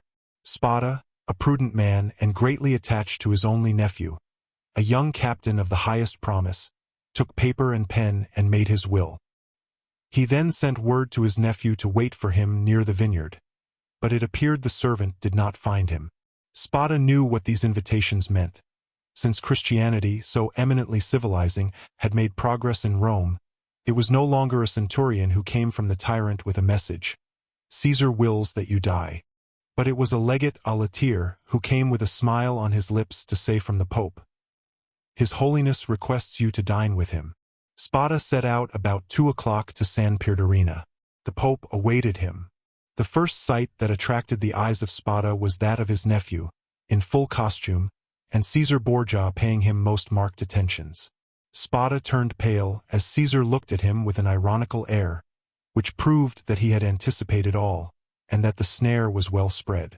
They began dinner and Spada was only able to inquire of his nephew if he had received his message. The nephew replied no, perfectly comprehending the meaning of the question. It was too late, for he had already drunk a glass of excellent wine, placed for him expressly by the Pope's butler. Spada at the same moment saw another bottle approach him, which he was pressed to taste. An hour afterwards a physician declared they were both poisoned through eating mushrooms. Spada died on the threshold of the vineyard. The nephew expired at his own door, making signs which his wife could not comprehend. Then Caesar and the Pope hastened to lay hands on the heritage, under pretense of seeking for the papers of the dead man.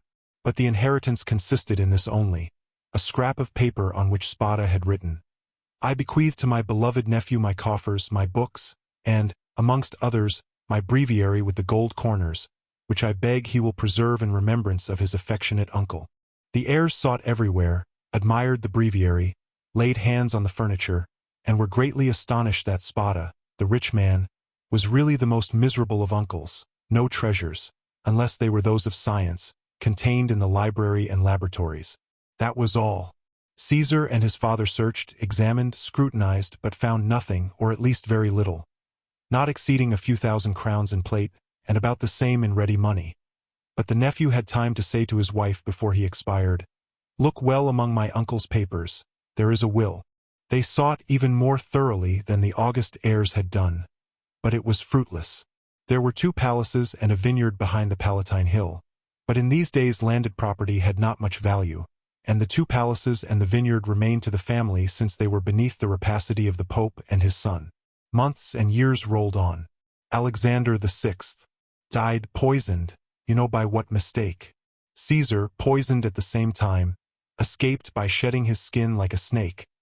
But the new skin was spotted by the poison till it looked like a tiger's. Then, compelled to quit Rome, he went and got himself obscurely killed in a night skirmish, scarcely noticed in history. After the Pope's death and his son's exile, it was supposed that the Spada family would resume the splendid position they had held before the cardinal's time. But this was not the case. The Spadas remained in doubtful ease, a mystery hung over this dark affair, and the public rumor was that Caesar, a better politician than his father, had carried off from the Pope the fortune of the 2 cardinals. I say the 2 because Cardinal Rospigliosi, who had not taken any precaution, was completely despoiled. "Up to this point," said Faria, interrupting the thread of his narrative, "this seems to you very meaningless, no doubt, eh?" "Oh, my friend," cried Dantès. "On the contrary, it seems as if I were reading a most interesting narrative. Go on, I beg of you." "I will." The family began to get accustomed to their obscurity. Years rolled on, and amongst the descendants some were soldiers, others diplomatists. Some churchmen, some bankers. Some grew rich and some were ruined. I come now to the last of the family, whose secretary I was, the Count of Spada. I had often heard him complain of the disproportion of his rank with his fortune, and I advised him to invest all he had in an annuity. He did so and thus doubled his income. The celebrated breviary remained in the family, and was in the Count's possession. It had been handed down from father to son, for the singular clause of the only will that had been found had caused it to be regarded as a genuine relic, preserved in the family with superstitious veneration. It was an illuminated book with beautiful Gothic characters, and so weighty with gold, that a servant always carried it before the cardinal on days of great solemnity. At the sight of papers of all sorts, titles, contracts, parchments, which were kept in the archives of the family, all descending from the poisoned cardinal, I in my turn examined the immense bundles of documents, like 20 servitors, stewards, secretaries before me. But in spite of the most exhaustive researches, I found nothing. Yet I had even written a precise history of the Borgia family, for the sole purpose of assuring myself whether any increase of fortune had occurred to them on the death of the Cardinal Caesar Spada, but could only trace the acquisition of the property of the Cardinal Rospigliosi, his companion in misfortune. I was then almost assured that the inheritance had neither profited the Borgias nor the family, but had remained unpossessed like the treasures of the Arabian Nights, which slept in the bosom of the earth under the eyes of the genie. I searched, ransacked, counted, calculated 1,000 and 1,000 times the income and expenditure of the family for 300 years. It was useless. I remained in my ignorance, and the Count of Spada in his poverty. My patron died. He had reserved from his annuity his family papers, his library, composed of 5,000 volumes, and his famous breviary. All these he bequeathed to me with 1,000 Roman crowns, which he had in ready money, on condition that I would have anniversary masses said for the repose of his soul, and that I would draw up a genealogical tree and history of his house. All this I did scrupulously. Be easy, my dear Edmond. We are near the conclusion. In 1807, a month before I was arrested, and a fortnight after the death of the Count of Spada, on the 25th of December, you will see presently how the date became fixed in my memory.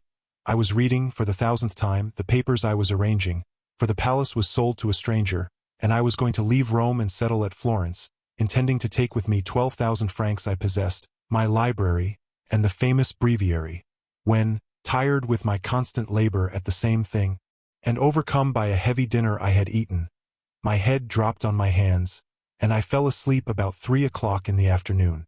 0243 m. I awoke as the clock was striking 6. I raised my head. I was in utter darkness. I rang for a light, but, as no one came, I determined to find one for myself. It was indeed but anticipating the simple manners which I should soon be under the necessity of adopting. I took a wax candle in one hand, and with the other groped about for a piece of paper, my matchbox being empty, with which I proposed to get a light from the small flame still playing on the embers. Fearing, however, to make use of any valuable piece of paper, I hesitated for a moment, then recollected that I had seen in the famous breviary, which was on the table beside me, an old paper quite yellow with age, and which had served as a marker for centuries, kept there by the request of the heirs. I felt for it, found it, twisted it up together, and putting it into the expiring flame, set light to it. But beneath my fingers, as if by magic, in proportion as the fire ascended, I saw yellowish characters appear on the paper. I grasped it in my hand, put out the flame as quickly as I could, lighted my taper in the fire itself, and opened the crumpled paper with inexpressible emotion, recognizing, when I had done so, that these characters had been traced in mysterious and sympathetic ink, only appearing when exposed to the fire. Nearly 1/3 of the paper had been consumed by the flame. It was that paper you read this morning. Read it again, Dantès, and then I will complete for you the incomplete words and unconnected sense. Faria, with an air of triumph, offered the paper to Dantès, who this time read the following words, traced with an ink of a reddish color resembling rust. This 25th day of April, 1498, be Alexander VI, and fearing that not he may desire to become my heir and Bentivoglio who were poisoned, my sole heir that I have you, and has visited with me that is in island of Monte Cristo all I poss, jewels, diamonds, gems, that I alone may amount to nearly 2 mil, will find on raising the 20th arrow, creek to the east in a right line, too open. In these caves, the treasure is in the furthest which treasure I bequeath and leave in, as my sole heir. April 25th, 1498. Cause. And now, said the abbé, read this other paper. And he presented to Dantès a second leaf with fragments of lines written on it, which Edmond read as follows. And ye invited to dine by his holiness, content with making me pay for my hat, serves for me the fate of Cardinals Caprera? I declare to my nephew Guido Spada. Read in a place he knows. The caves of the small, seed of ingots, gold, money, know of the existence of this treasure, which lions of Roman crowns and which he, CK from the small, ings have been made, Engel in the second, tire to him, AR Spada. Faria followed him with an excited look. And now, he said, when he saw that Dantès had read the last line, put the two fragments together and judge for yourself. Dantès obeyed, and the conjoint pieces gave the following. 0245 m. This 25th day of April, 1498, b. And ye invited to dine by his holiness Alexander VI, and fearing that not content with making me pay for my hat, he may desire to become my heir and serves for me the fate of Cardinals Caprera and Bentivoglio who were poisoned, I declare to my nephew, Guido Spada, my sole heir, that I have read in a place he knows and has visited with me, that is, in the caves of the small island of Monte Cristo, all I possess of ingots, gold, money, jewels, diamonds, gems, that I alone know of the existence of this treasure, which may amount to nearly 2 millions of Roman crowns, and which he will find on raising the 20th arrow, CK from the small creek to the east in a right line. 2 openings have been made in these caves. The treasure is in the furthest angle in the second, which treasure I bequeath and leave entire to him as my sole heir. April 25, 1498. Cause A.R. Spada. Well, do you comprehend now? Inquired Faria. It is the declaration of Cardinal Spada, and the will so long sought for, replied Edmond, still incredulous.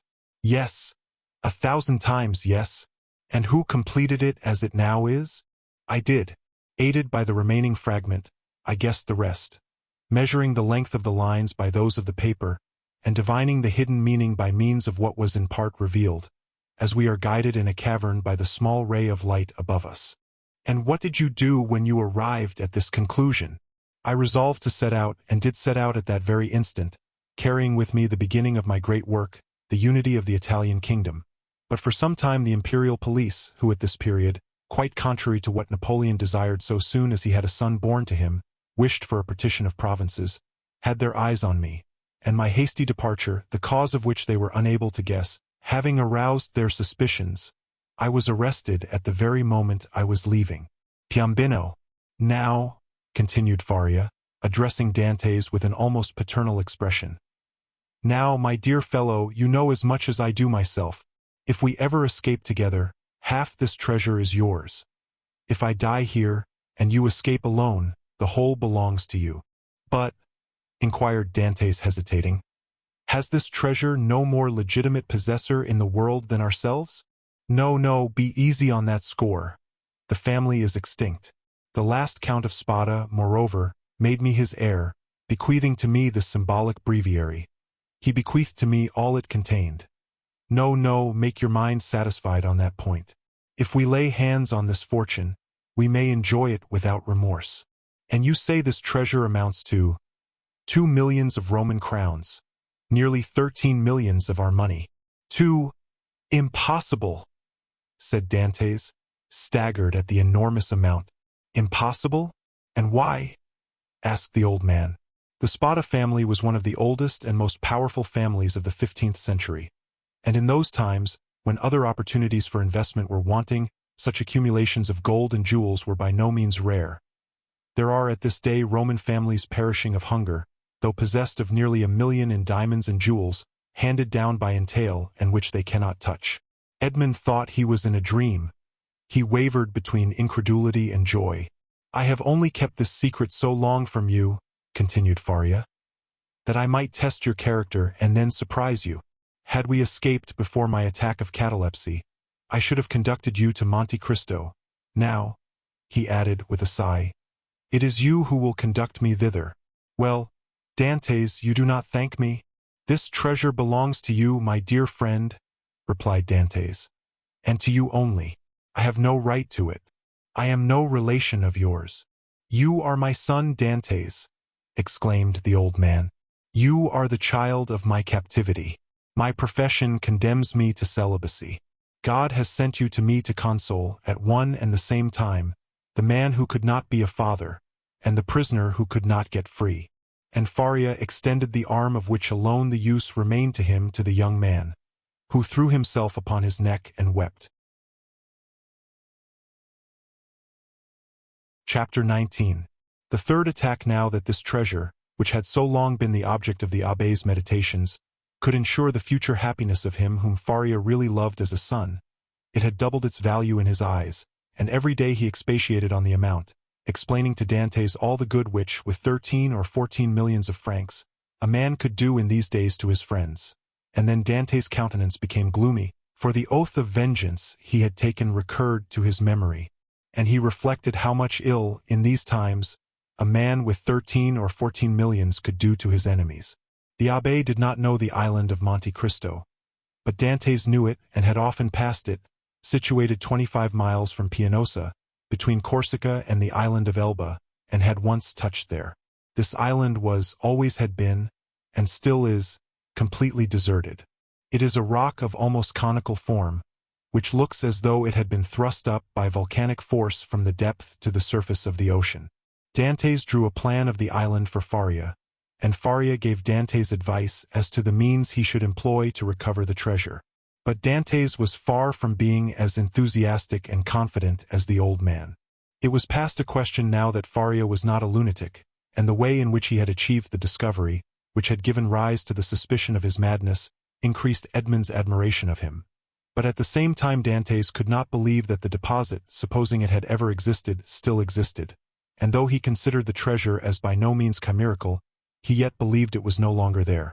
However, as if fate resolved on depriving the prisoners of their last chance, and making them understand that they were condemned to perpetual imprisonment, a new misfortune befell them. The gallery on the seaside, which had long been in ruins, was rebuilt. They had repaired it completely, and stopped up with vast masses of stone the whole Dantès had partly filled in.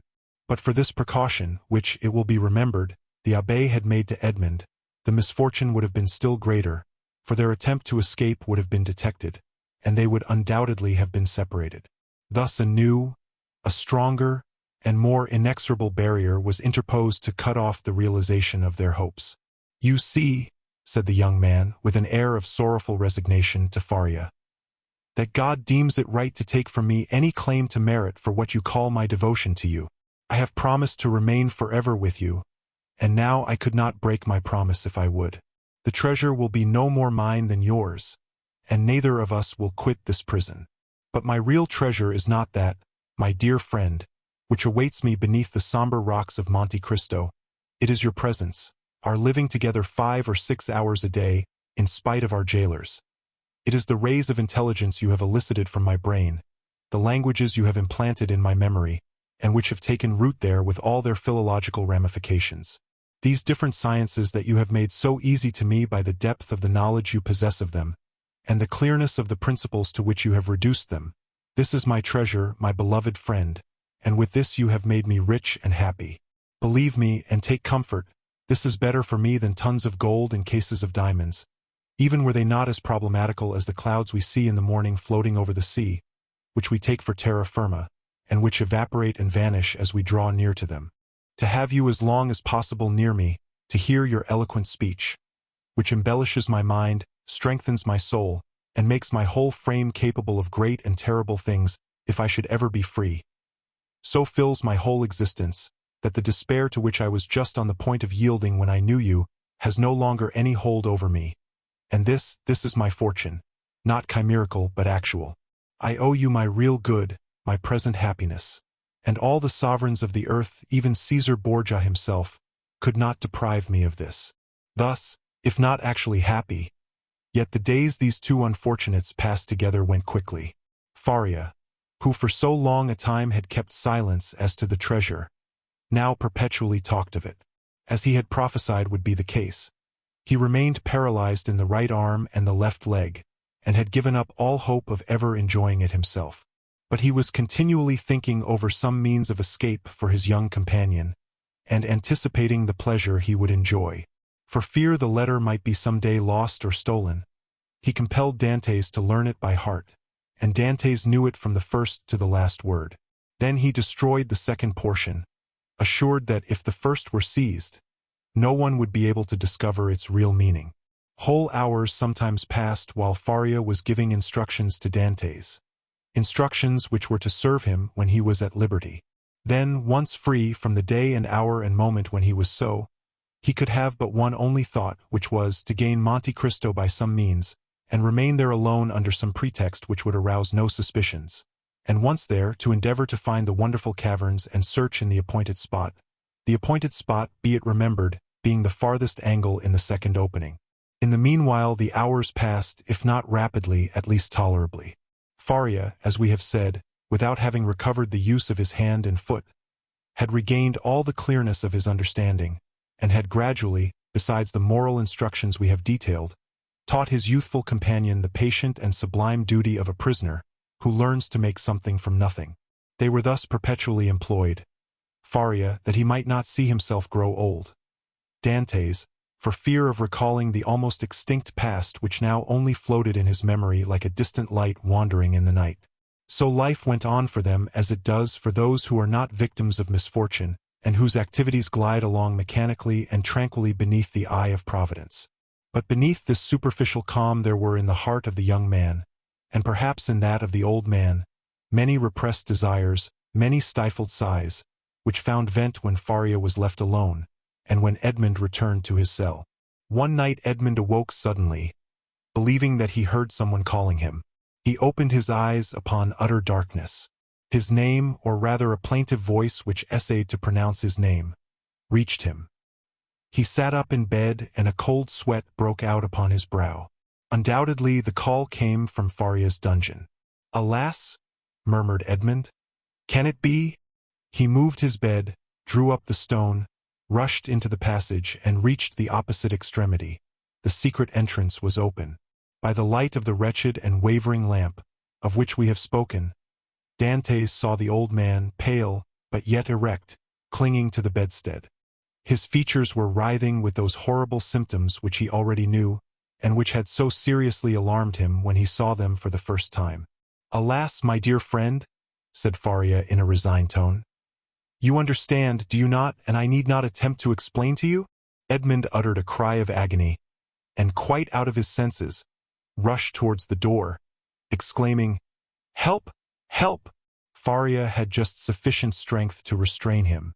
"Silence," he said, "or you are lost. We must now only think of you, my dear friend, and so act as to render your captivity supportable or your flight possible.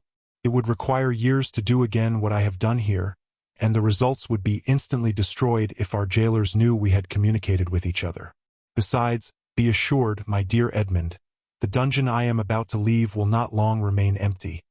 Some other unfortunate being will soon take my place, and to him you will appear like an angel of salvation. Perhaps he will be young, strong, and enduring like yourself, and will aid you in your escape, while I have been but a hindrance. You will no longer have half a dead body tied to you as a drag to all your movements. At length Providence has done something for you. He restores to you more than he takes away, and it was time I should die." Edmond could only clasp his hands and exclaim, "Oh, my friend, speak not thus!" And then resuming all his presence of mind, which had for a moment staggered under this blow, and his strength, which had failed at the words of the old man, he said, "Oh, I have saved you once, and I will save you a second time." And raising the foot of the bed, he drew out the phial, still a third filled with the red liquor. "See," he exclaimed, "there remains still some of the magic draught. Quick, quick, tell me what I must do this time. Are there any fresh instructions? Speak, my friend. I listen." "There is not a hope," replied Faria, shaking his head. "But no matter. God wills it that man whom he has created, and in whose heart he has so profoundly rooted the love of life, should do all in his power to preserve that existence, which, however painful it may be, is yet always so dear." "Oh, yes, yes," exclaimed Dantès. "And I tell you that I will save you yet." "Well, then, try." The cold gains upon me. I feel the blood flowing towards my brain. These horrible chills, which make my teeth chatter and seem to dislocate my bones, begin to pervade my whole frame. In 5 minutes the malady will reach its height, and in a quarter of an hour there will be nothing left of me but a corpse. "Oh!" exclaimed Dantès, his heart wrung with anguish. "Do as you did before, only do not wait so long. All the springs of life are now exhausted in me, and death," he continued, looking at his paralyzed arm and leg, "has but half its work to do. If, after having made me swallow 12 drops instead of 10, you see that I do not recover, then pour the rest down my throat. Now lift me on my bed, for I can no longer support myself." Edmond took the old man in his arms, and laid him on the bed. "And now, my dear friend," said Faria, "sole consolation of my wretched existence, you whom heaven gave me somewhat late, but still gave me, a priceless gift, and for which I am most grateful. At the moment of separating from you forever, I wish you all the happiness and all the prosperity you so well deserve. My son, I bless thee." The young man cast himself on his knees, leaning his head against the old man's bed. "Listen now to what I say in this my dying moment. The treasure of the Spadas exists. God grants me the boon of vision unrestricted by time or space. I see it in the depths of the inner cavern. My eyes pierce the inmost recesses of the earth, and are dazzled at the sight of so much riches. If you do escape, remember that the poor abbé whom all the world called mad was not so. Hasten to Monte Cristo, avail yourself of the fortune, for you have indeed suffered long enough." A violent convulsion attacked the old man. Dantès raised his head and saw Faria's eyes injected with blood. It seemed as if a flow of blood had ascended from the chest to the head. "Adieu, adieu," murmured the old man, clasping Edmond's hand convulsively. "Adieu! Oh, no, no, not yet," he cried. "Do not forsake me. Oh, succor him. Help, help, help." "Hush, hush," murmured the dying man. "That they may not separate us if you save me. You are right. Oh, yes, yes. Be assured I shall save you. Besides, although you suffer much, you do not seem to be in such agony as you were before. Do not mistake. I suffer less because there is in me less strength to endure. At your age we have faith in life. It is the privilege of youth to believe and hope, but old men see death more clearly. Oh, 'tis here, 'tis here, 'tis over. My sight is gone. My senses fail. Your hand, Dantès. Adieu, adieu." And raising himself by a final effort, in which he summoned all his faculties, he said, "Monte Cristo, forget not Monte Cristo," and he fell back on the bed. The crisis was terrible, and a rigid form with twisted limbs, swollen eyelids, and lips flecked with bloody foam, lay on the bed of torture, in place of the intellectual being who so lately rested there. Dantès took the lamp, placed it on a projecting stone above the bed, whence its tremulous light fell with strange and fantastic ray on the distorted countenance and motionless, stiffened body. With steady gaze, he awaited confidently the moment for administering the restorative. When he believed that the right moment had arrived, he took the knife, pried open the teeth, which offered less resistance than before, counted one after the other 12 drops, and watched. The phial contained, perhaps, twice as much more. He waited 10 minutes, a quarter of an hour, half an hour. No change took place. Trembling, his hair erect, his brow bathed with perspiration, he counted the seconds by the beating of his heart. Then he thought it was time to make the last trial, and he put the phial to the purple lips of Faria, and without having occasion to force open his jaws, which had remained extended, he poured the whole of the liquid down his throat. 0255 The draught produced a galvanic effect. A violent trembling pervaded the old man's limbs. His eyes opened until it was fearful to gaze upon them. He heaved a sigh which resembled a shriek, and then his convulsed body returned gradually to its former immobility, the eyes remaining open. Half an hour and a half elapsed, and during this period of anguish Edmond leaned over his friend. His hand applied to his heart, and felt the body gradually grow cold, and the heart's pulsation become more and more deep and dull, until at length it stopped. The last movement of the heart ceased, the face became livid, the eyes remained open, but the eyeballs were glazed. It was 6 o'clock in the morning. The dawn was just breaking, and its feeble ray came into the dungeon, and paled the ineffectual light of the lamp. Strange shadows passed over the countenance of the dead man, and at times gave it the appearance of life. While the struggle between day and night lasted, Dantès still doubted. But as soon as the daylight gained the preeminence, he saw that he was alone with a corpse. Then an invincible and extreme terror seized upon him, and he dared not again press the hand that hung out of bed. He dared no longer to gaze on those fixed and vacant eyes, which he tried many times to close, but in vain. They opened again as soon as shut. He extinguished the lamp, carefully concealed it, and then went away, closing as well as he could the entrance to the secret passage by the large stone as he descended. It was time, for the jailer was coming. On this occasion he began his rounds at Dantès' cell, and on leaving him he went on to Faria's dungeon, taking thither breakfast and some linen. Nothing betokened that the man knew anything of what had occurred. He went on his way. Dantès was then seized with an indescribable desire to know what was going on in the dungeon of his unfortunate friend. He therefore returned by the subterraneous gallery, and arrived in time to hear the exclamations of the turnkey, who called out for help. Other turnkeys came, and then was heard the regular tramp of soldiers. Last of all came the governor. Edmond heard the creaking of the bed as they moved the corpse, heard the voice of the governor, who asked them to throw water on the dead man's face. And seeing that, in spite of this application, the prisoner did not recover, they sent for the doctor. The governor then went out, and words of pity fell on Dantès' listening ears, mingled with brutal laughter.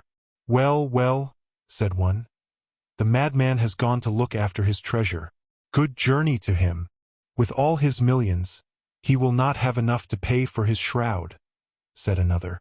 "Oh," added a third voice, "the shrouds of the Château d'If are not dear. 0257 perhaps," said one of the previous speakers. "As he was a churchman, they may go to some expense in his behalf. They may give him the honors of the sack." Edmond did not lose a word, but comprehended very little of what was said. The voices soon ceased, and it seemed to him as if everyone had left the cell. Still he dared not to enter, as they might have left some turnkey to watch the dead. He remained, therefore, mute and motionless, hardly venturing to breathe. At the end of an hour, he heard a faint noise, which increased. It was the governor who returned, followed by the doctor and other attendants. There was a moment's silence. It was evident that the doctor was examining the dead body. The inquiries soon commenced. The doctor analyzed the symptoms of the malady to which the prisoner had succumbed, and declared that he was dead. Questions and answers followed in a nonchalant manner that made Dantès indignant, for he felt that all the world should have for the poor abbé a love and respect equal to his own. "I am very sorry for what you tell me," said the governor, replying to the assurance of the doctor, "that the old man is really dead, for he was a quiet, inoffensive prisoner, happy in his folly, and required no watching." "Ah," added the turnkey, "there was no occasion for watching him. He would have stayed here 50 years, I'll answer for it, without any attempt to escape." "Still," said the governor, "I believe it will be requisite, notwithstanding your certainty, and not that I doubt your science, but in discharge of my official duty, that we should be perfectly assured that the prisoner is dead." There was a moment of complete silence, during which Dantès, still listening, knew that the doctor was examining the corpse a second time. "You may make your mind easy," said the doctor. "He is dead. I will answer for that." "You know, sir," said the governor, persisting, "that we are not content in such cases as this with such a simple examination. In spite of all appearances, be so kind, therefore, as to finish your duty by fulfilling the formalities described by law." "Let the irons be heated," said the doctor. "But really it is a useless precaution." This order to heat the irons made Dantès shudder. He heard hasty steps, the creaking of a door, people going and coming, and some minutes afterwards a turnkey entered, saying, "Here is the brazier lighted." There was a moment's silence, and then was heard the crackling of burning flesh, of which the peculiar and nauseous smell penetrated even behind the wall where Dantès was listening in horror. The perspiration poured forth upon the young man's brow, and he felt as if he should faint. "You see, sir, he is really dead," said the doctor. "This burn in the heel is decisive. The poor fool is cured of his folly, and delivered from his captivity." "Wasn't his name Faria?"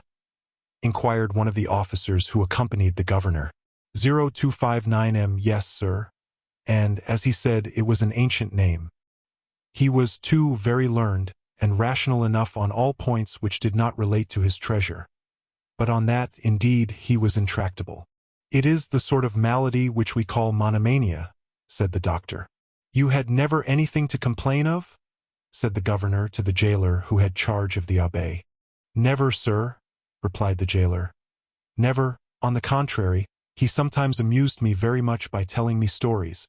One day, too, when my wife was ill, he gave me a prescription which cured her." Ah, said the doctor. "I did not know that I had a rival, but I hope, governor, that you will show him all proper respect in consequence." Yes, make your mind easy. He shall be decently interred in the newest sack we can find. Will that satisfy you? Must this last formality take place in your presence, sir? Inquired a turnkey. Certainly. But make haste. I cannot stay here all day. Other footsteps, going and coming, were now heard, and a moment afterwards the noise of rustling canvas reached Dante's ears. The bed creaked, and the heavy footfall of a man who lifts a weight sounded on the floor. Then the bed again creaked under the weight deposited upon it. "This evening," said the governor. "Will there be any mass?" asked one of the attendants. "That is impossible," replied the governor. "The chaplain of the chateau came to me yesterday to beg for leave of absence, in order to take a trip to Hyères for a week. I told him I would attend to the prisoners in his absence. If the poor abbé had not been in such a hurry, he might have had his requiem." "Pooh, pooh," said the doctor, with the impiety usual in persons of his profession. "He is a churchman. God will respect his profession, and not give the devil the wicked delight of sending him a priest." A shout of laughter followed this brutal jest. Meanwhile, the operation of putting the body in the sack was going on. "This evening," said the governor, when the task was ended. "At what hour?"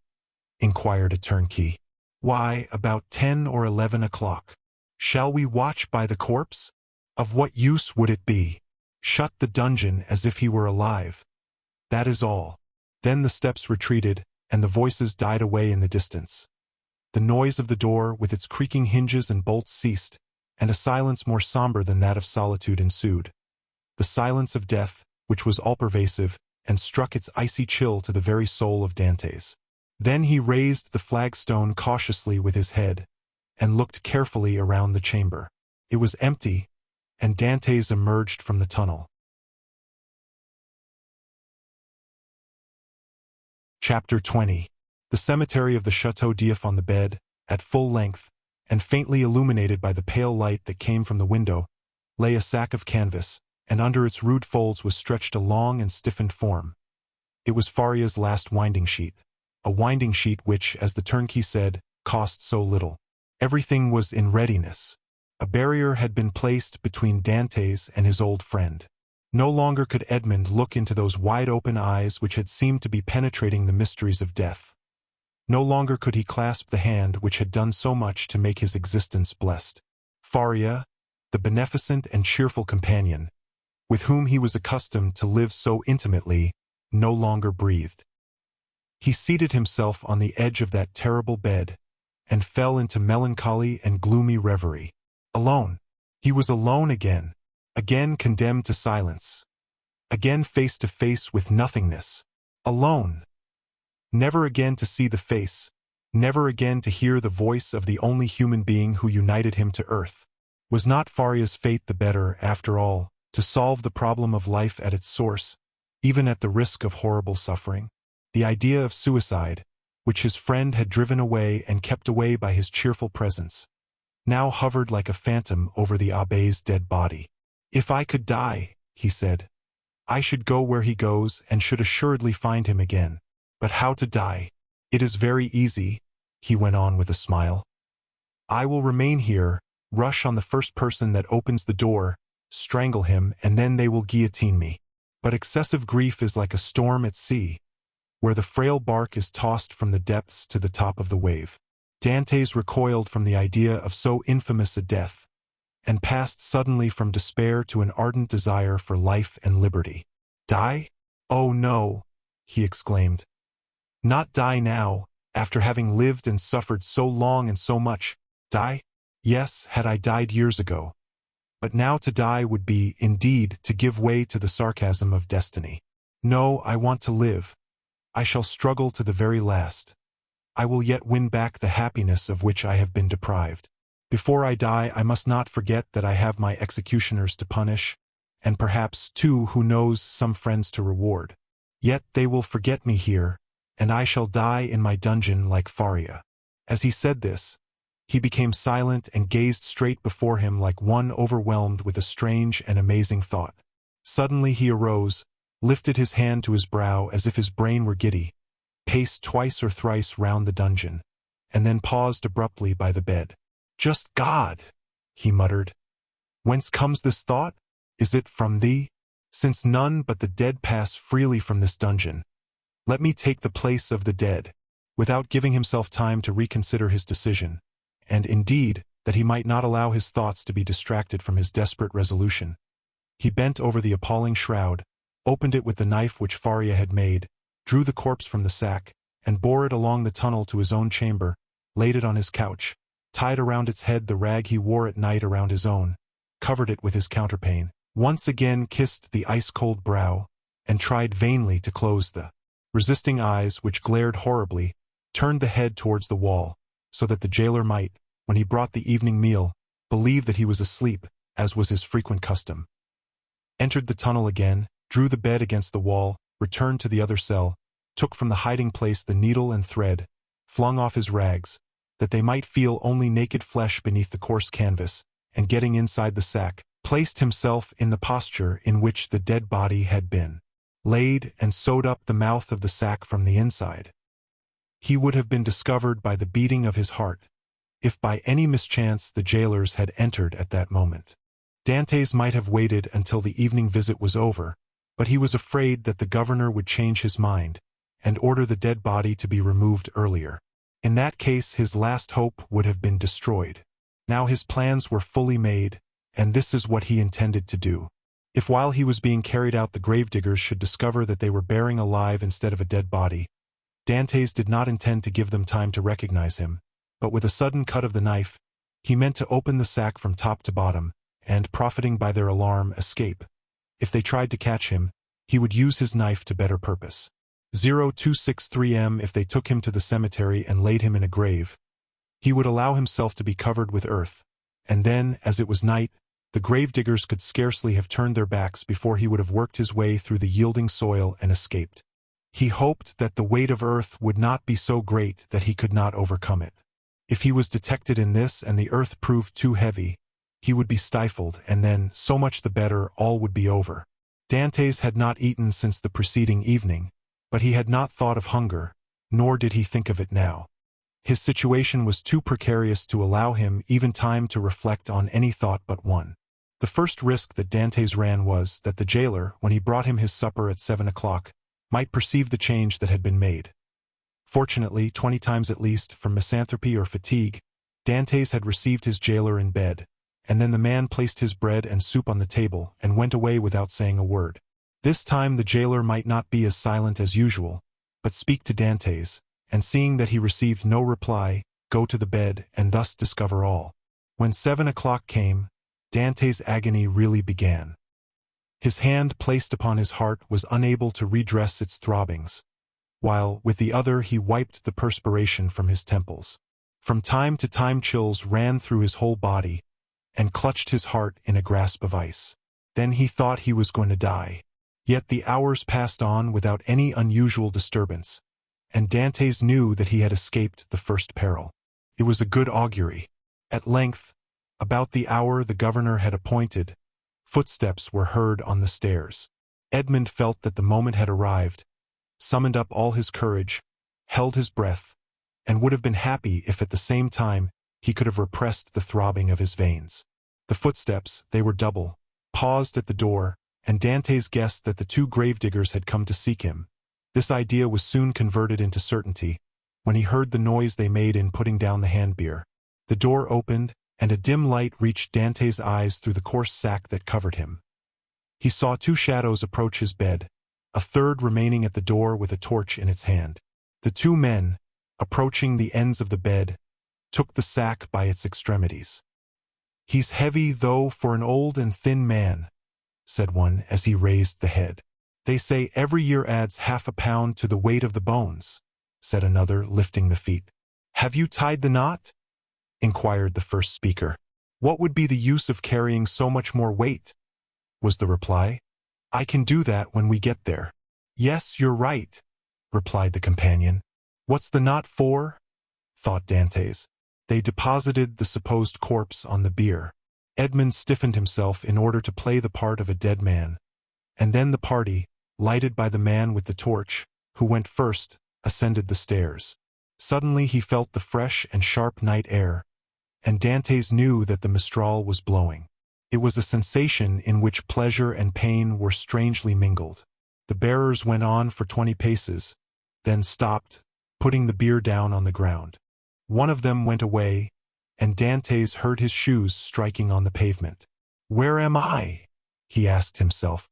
"Really, he is by no means a light load," said the other bearer, sitting on the edge of the hand-barrow. Dantès' first impulse was to escape, but fortunately he did not attempt it. "Give us a light," said the other bearer, "or I shall never find what I am looking for." The man with the torch complied, although not asked in the most polite terms. "What can he be looking for?" thought Edmond. "The spade, perhaps." An exclamation of satisfaction indicated that the gravedigger had found the object of his search. "Here it is at last," he said. "Not without some trouble, though." "Yes," was the answer, "but it has lost nothing by waiting." As he said this, the man came towards Edmond, who heard a heavy metallic substance laid down beside him, and at the same moment a cord was fastened round his feet with sudden and painful violence. "Well, have you tied the knot?" inquired the gravedigger, who was looking on. "Yes, and pretty tight too, I can tell you," was the answer. "Move on, then." And the bier was lifted once more, and they proceeded. They advanced 50 paces farther, and then stopped to open a door, then went forward again. The noise of the waves dashing against the rocks on which the chateau is built reached Dantès' ear distinctly as they went forward. "Bad weather," observed one of the bearers. "Not a pleasant night for a dip in the sea." "Why, yes, the abbé runs a chance of being wet," said the other, and then there was a burst of brutal laughter. Dantès did not comprehend the jest, but his hair stood erect on his head. "Well, here we are at last," said one of them. "A little farther, said the other. "You know very well that the last was stopped on his way, dashed on the rocks, and the governor told us next day that we were careless fellows." They ascended 5 or 6 more steps, and then Dantès felt that they took him, one by the head and the other by the heels, and swung him to and fro. "1," said the gravediggers, "2, 3, and at the same instant Dantès felt himself flung into the air like a wounded bird, falling, with a rapidity that made his blood curdle. Although drawn downwards by the heavy weight which hastened his rapid descent, it seemed to him as if the fall lasted for a century. At last, with a horrible splash, he darted like an arrow into the ice-cold water, and as he did so he uttered a shrill cry, stifled in a moment by his immersion beneath the waves. Dantès had been flung into the sea, and was dragged into its depths by a 36-pound shot tied to his feet. The sea is the cemetery of the Château d'If.